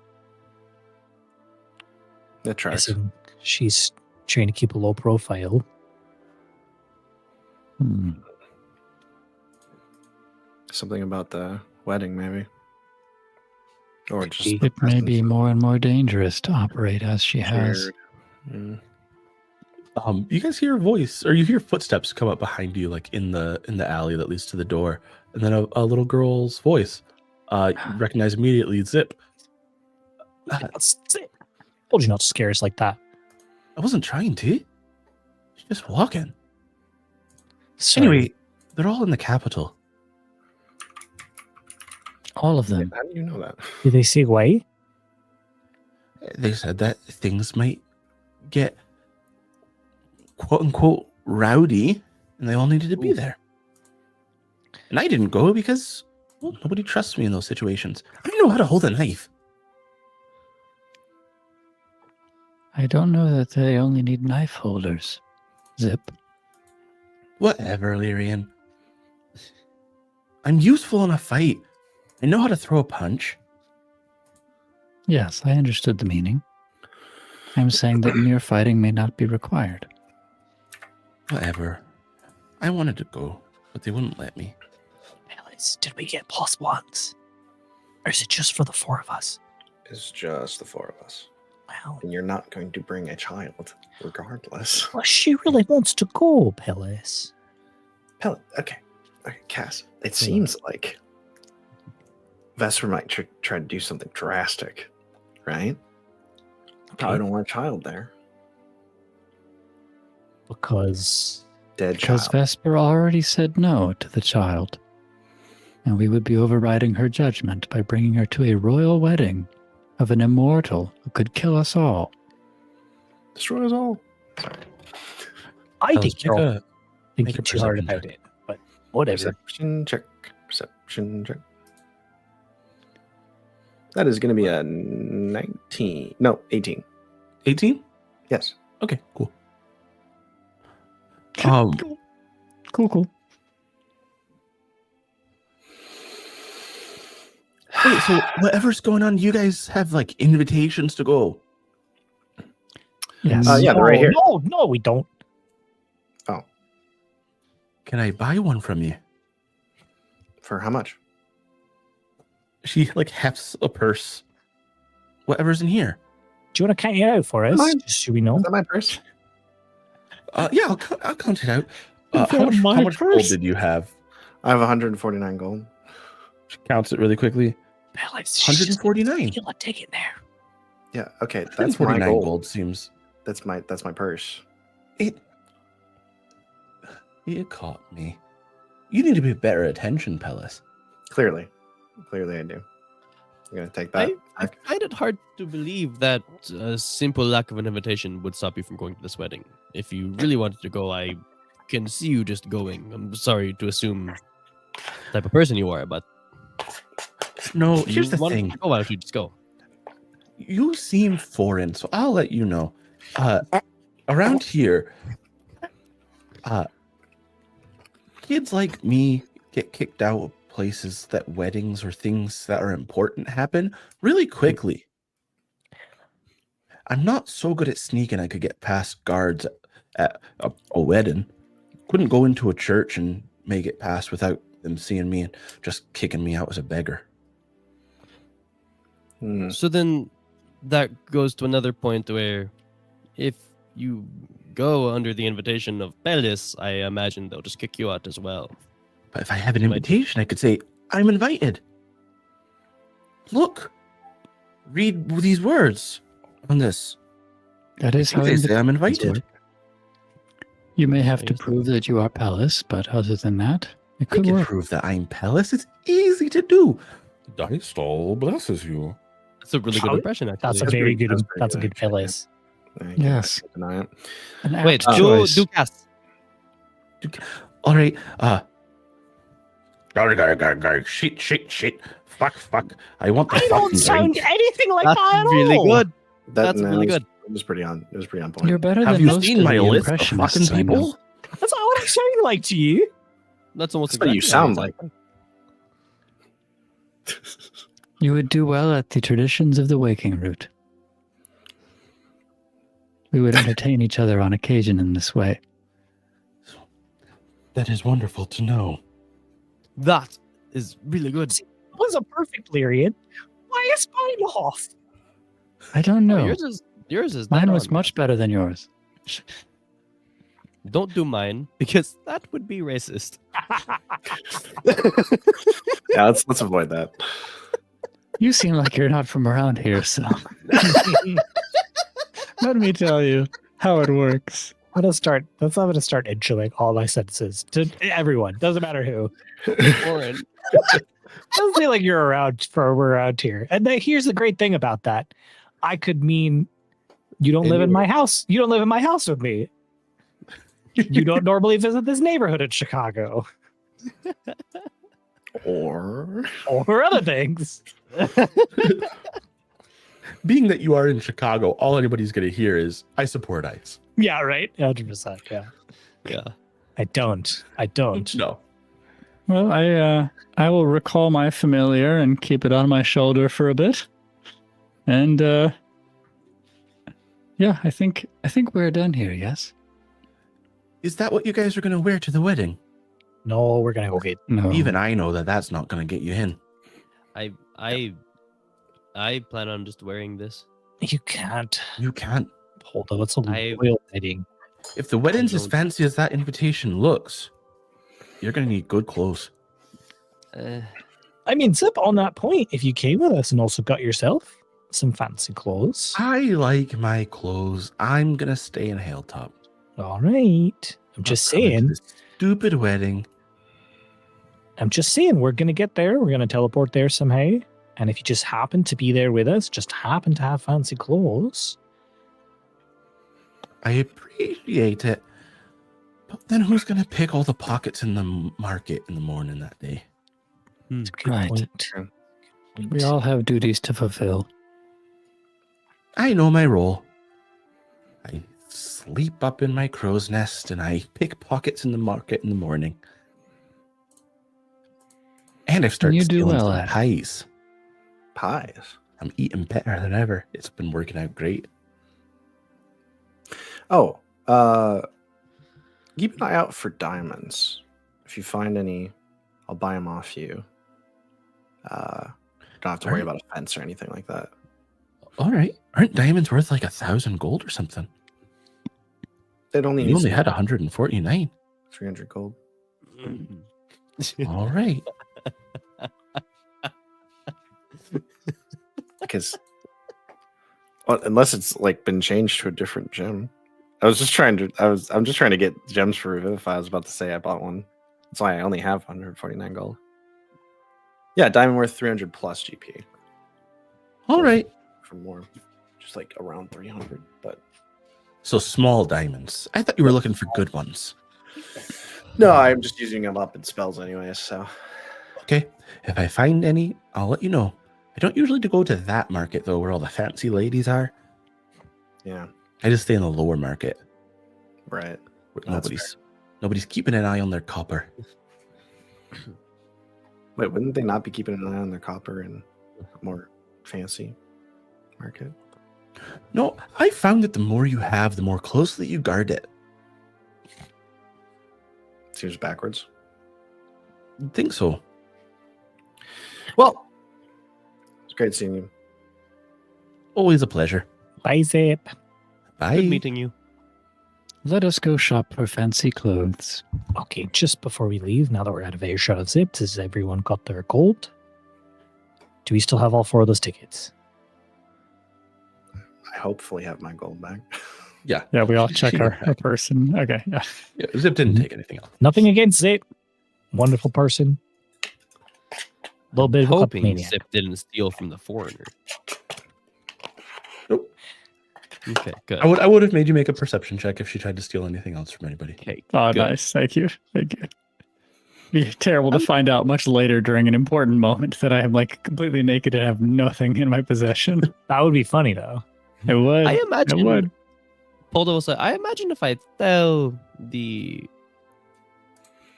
not the attendants, the staff of the wedding that this is the traditional attire of my culture, that they will be fine with it. Danny, how fancy is it? It's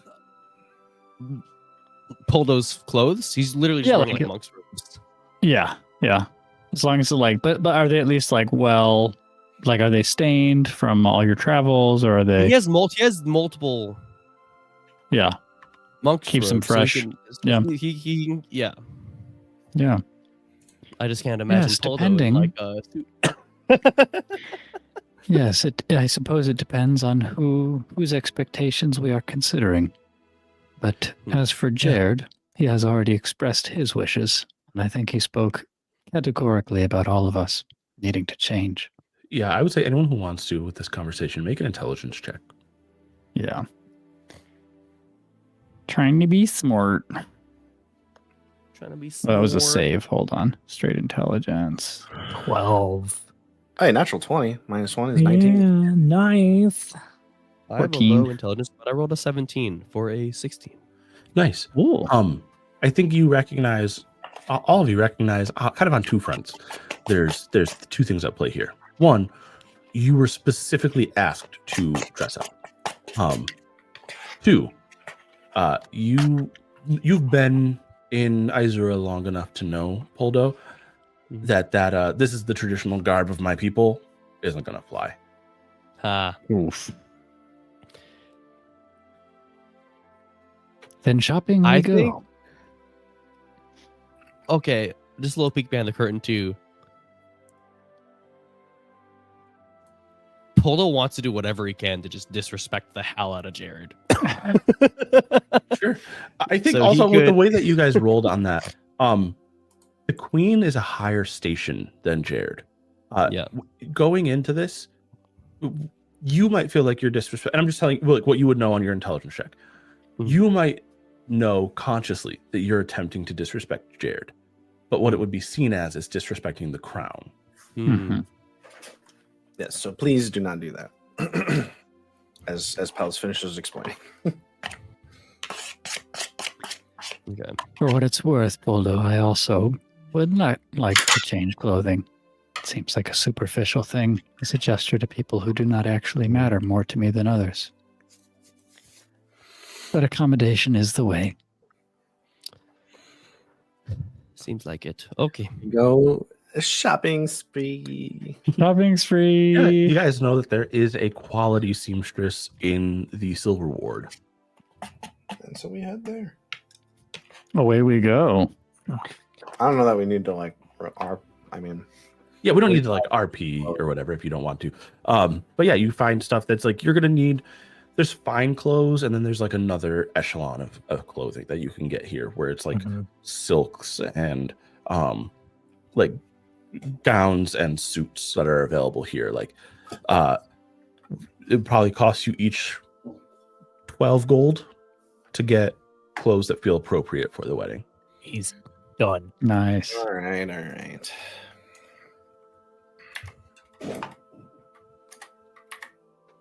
But now you all have clothes that will make you be smartly appointed for this wedding. You're smart. And you technically have 2 more days before you need to be there. And you know the Cadmir's teleportation circles are now closed to you. But you do still have access to Vata, who could transport via plants. So And there might be other ways for you to go. You guys want to fly there? Oh yeah, that's right. You've got that magic carpet. And this is just a fun reminder to all listeners, because you probably haven't had this in your mental image of Palace, but he's been wearing this carpet on his back this whole time. And every it's rolled. It's like giant. Just looks like he runs a small carpet business and is always delivering a large carpet that he strapped to his back. That's what it always looked like. Because of the fact that it is a flying carpet is the only reason, because you've said this before, the fact that it flies is the only reason I'm not having it be like an encumbrance that like right, yeah, drops your movement speed. It's lighter by default because it's always kind of doing a little bit of yeah. It's a little bit of lift. Johnny, can we assume that in those 2 days that Polar got like half of the reading done of the manual? Because I know it's 48 hours. How much But I imagine time outside of these interactions, which really is probably over the course of like 6 hours, it's not even a full day that you guys have been like running around having these conversations. How much time is he actually dedicating to reading it? Because I think it's possible that he finished. Yes. I think. Oh, really? In the 2 days? 'Cause I know it's 48 hours total that he has to spend. Oh, right. But over the course of 6 days. Over the course of 6 days. Let's see then. We'll do a percentage die in. Okay, it looks like he's actually 84% of the way through. So he's actually made some really good headway. Yeah, and I like to think it's actually very appropriate that Pola got this manual, because it's literally a direct thing of like, oh, I want to get stronger to fight Jared, and oh, I literally have this manual that can do that for me, hopefully, or make some progress towards that. Yeah. So you have roughly 8 hours of reading left before you're done. Very cool. Now it is a 2-day walk to Calibri. The fly speed of the carpet is about double your walking speed, so it'll still take you a day of travel to get to Calibri on the carpet. Okay, and I think we can say that we sort of did those interactions on the first day. Mm-hmm. We had easy, and then we spend the second day traveling, flying on the carpet. Yeah, so you get to the third. You get on the evening of the second day. You get to Calibri, and then I think we'd go straight to the castle, right, and present our invitations, or is it? The invitations are for the wedding, but not necessarily to stay at the castle, though. Very near to the palace, you have a father-in-law where you guys could stay. Yes. Well, let's hope he's in a good mood, I guess. I don't know. Maybe Cass will put him in a good mood. Right. I knock at the... Do we get a name for him yet? Yeah, what was his name? Oh yeah. I don't think I wrote it down. I was just... I think we had one. I don't think we had. I didn't actually give him one. Let's say his name Hank. is no. Julian. Julian. Nice. Of how? What house or like? Delveros. Delveras. Yeah, I'll write that in the chat too. Great. I appreciate it.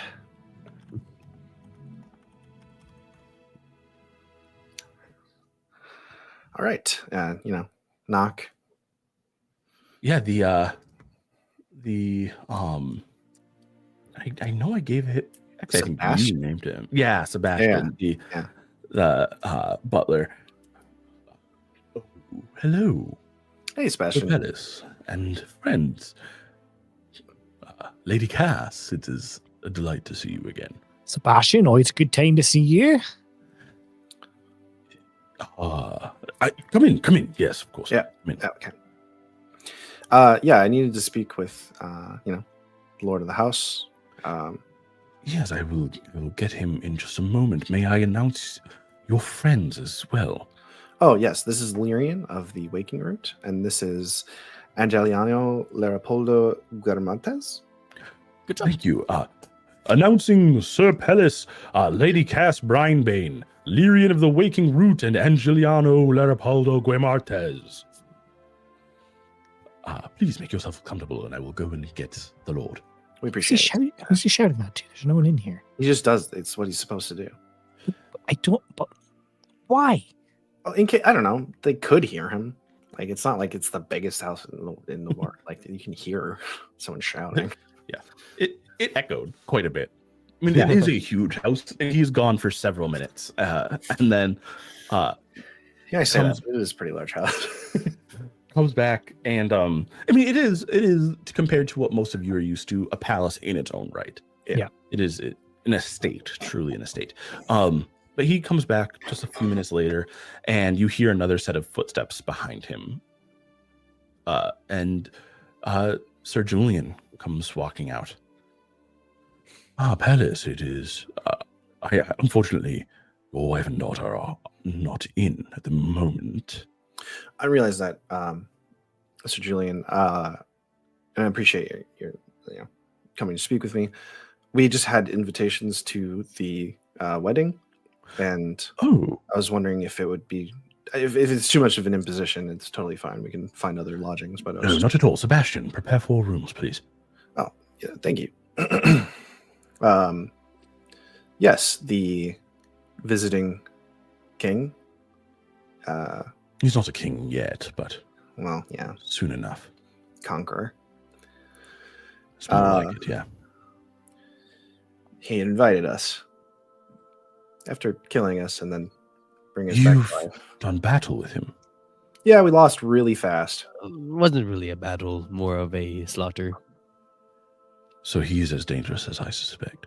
Probably a lot more. Actually, definitely a lot more dangerous.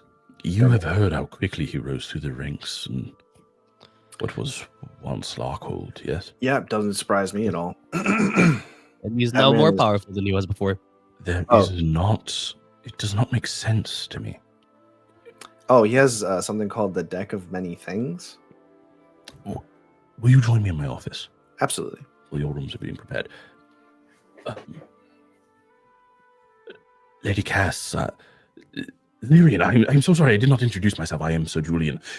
This is my home. Welcome. I did hear you announced. Lyrian of the Waking Root, it is marvelous to have one of your ilk here. And Angeliano Leopoldo Guemartes, if I am not mistaken, you are from one of the islands of Hulum. Wow. Yes. Well done. I recognize the naming scheme.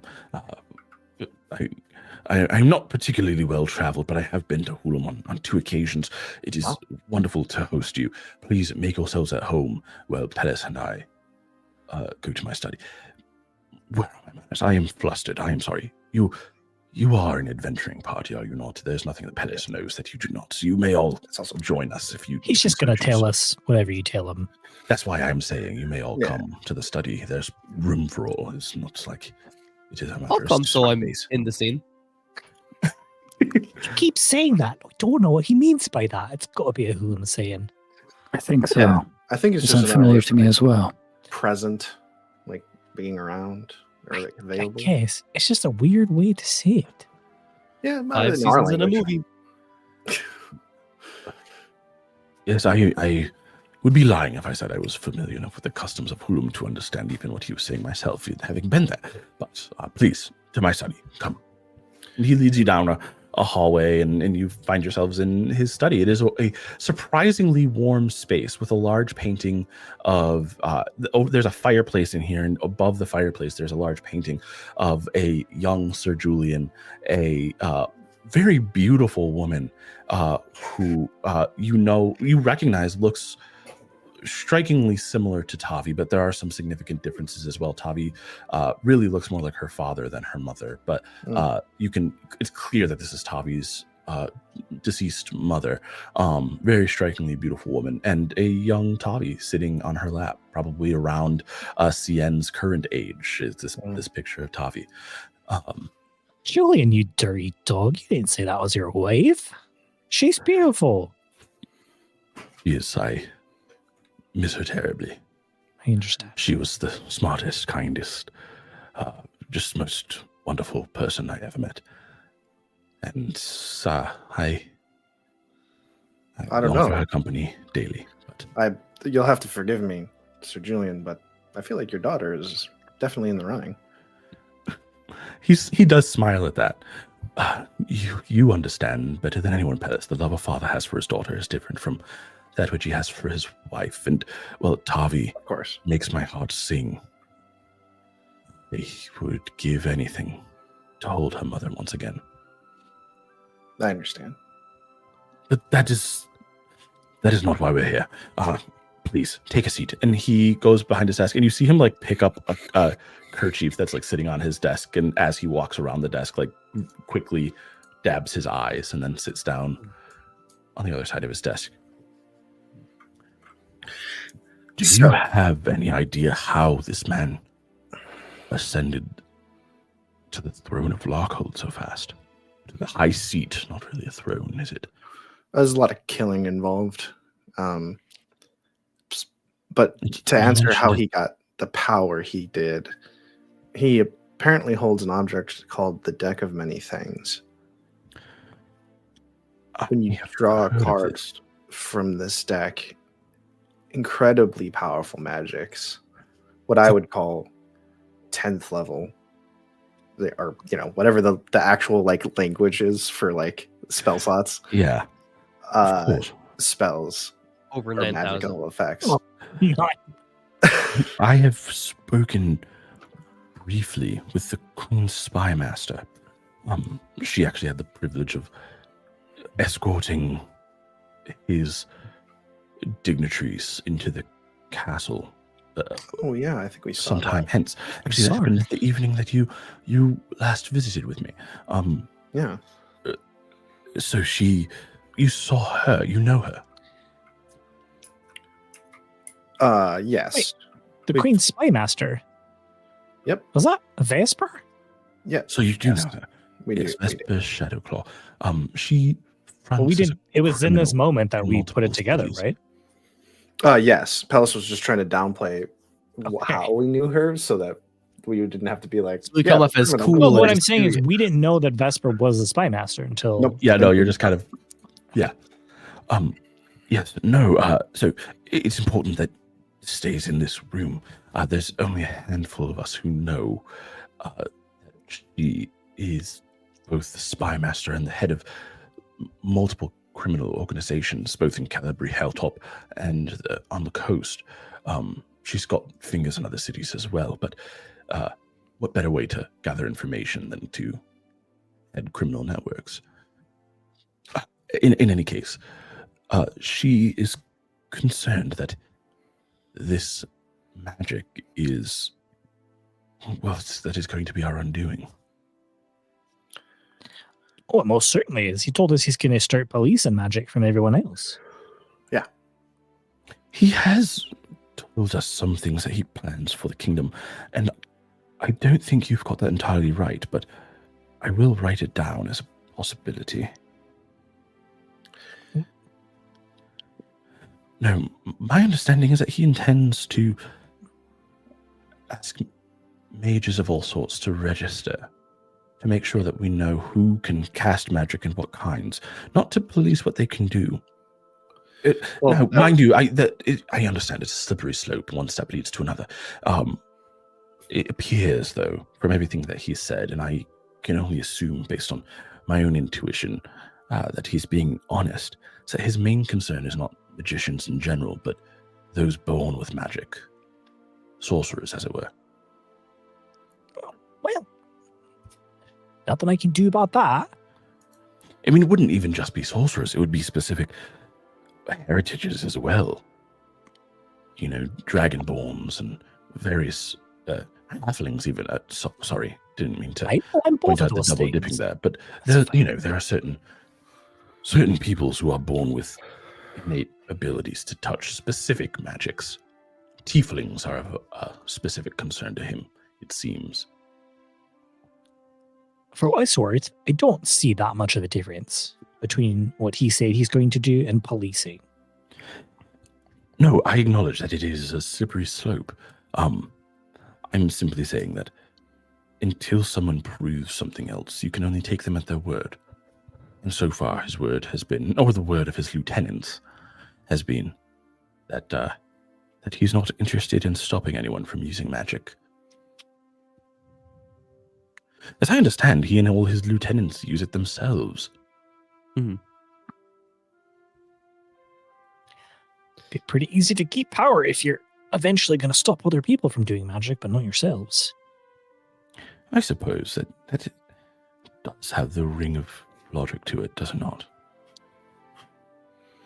But you said you've fought him Twice. and he invited you to his wedding. Apparently, we're friends. Yeah, he keeps mentioning how he thinks of us as friends. Fascinating. What interactions have you had with him beyond fighting with him? That's pretty much it. Just the fighting. Oh, we had the Also, he fight came over. is quite. Yeah, Poldo. It wasn't a fight. I want to stress that. Yeah, he crushed us handily. Yes. And also the second time wasn't a fight. It was more of like an argument where, we kind of acted like petulant children, and he just kind of Like, I'm here now.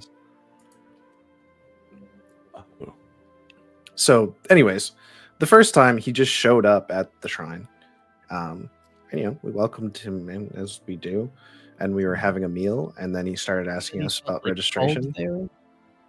Yeah, for some reason, I don't know what that was about. And he, as we got more and more argumentative about the idea of registering sorcerers and spellcasters in general, he decided to prove his point, I guess, which really didn't prove his point, but he absolutely wiped the floor with us. Our friendship with him is an inexplicable connection. If he merely looked for people who amuse him, I'm sure he has no shortage of them. But I can't disagree with Jared. There is somehow a link between us. What do you mean by that? What do you It's mean? difficult to describe, but a feeling, a sense that we will continue to interact, whether we wish to or not. A sense that things mean more than than I can defend or explain, at least. So he feels a bond to you that feels Yes. inexplicable. Do you feel the same way toward him? Unfortunately, I do. And the rest of you? I do kind of feel similarly to Lyrian. I really hate him so much. It's just like an intense emotion towards him. And he really hasn't done anything that bad to me specifically. Yes, I also feel quite the disdain for him. I mean, the type of person who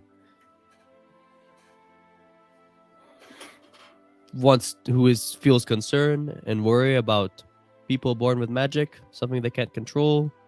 It as you said, it's a slippery slope, and it takes a certain type of person to think that way. But do you have a bond with him, That's Poldo?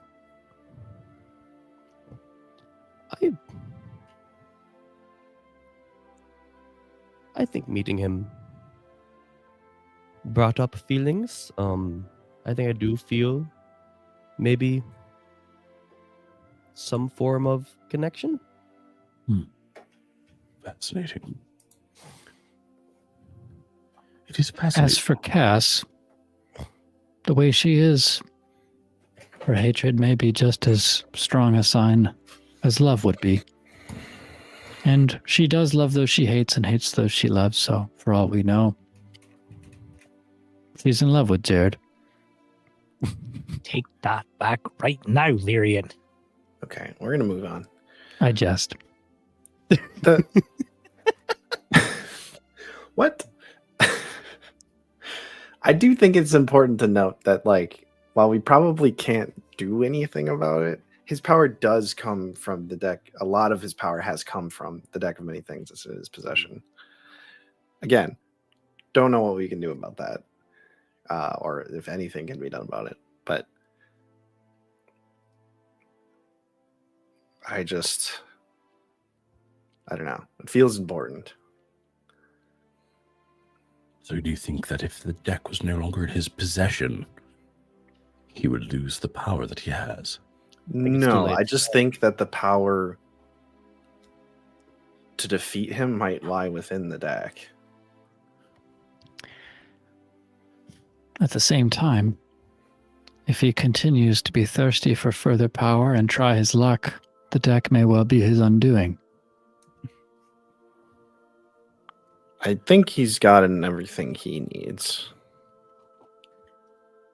I'd be lying if I said I'd ever heard of something like this deck you mentioned, but it does seem important. And if it's the reason that he's so powerful, then it itself is dangerous, I suppose. Quite so. Yeah. Is there a way for you to wrest the deck from his control, from his possession? Could try to take it while he's getting married, unless he keeps it on himself. I imagine he keeps it on himself. Where was it last time you saw it? He was On him. wearing a breastplate, and he had it sort of behind. The wedding to is the going chest. to be an old world ceremony. It's going to follow the old traditions, which means that he will be Naked. No. quite the opposite. He will be wearing all but the headpiece of his full ceremonial armor. So if he keeps it within his armor, it will likely be on his person at the wedding. Right. That does make it really hard to steal because he's very powerful. I don't know what he would trade for it. Likely nothing. But perhaps if it is important enough to him to marry the queen, if she were persuaded to ask for it as a gesture, it being something that is of great value to him. We can try that. Perhaps, but the traditional wedding gifts have already been exchanged. It may be looked at as a reneging of the agreement of sorts for her to ask for more from him at this point. Not a bad idea if we'd thought of it days ago, but which is not your fault. So I don't mean to intimate that in any way. It might come as a surprise to you, but I don't spend a lot of time in this sort of circle. There's no point at the wedding in which he's going to take off his armor or Perhaps the As I night of said, the wedding. Will be an old world ceremony, which means that they are, as we speak, constructing a chamber in the temple where they will consummate things. Do you know So, how yes, the queen there will be a feels about moment, but all this? the queen, I know, similar to what Jed intimated to you, some of you have intimated about Jed, the queen feels a connection to him that she finds inexplicable. As you know, the Lord Marshal and I spend quite a bit of time together at cards and at meals.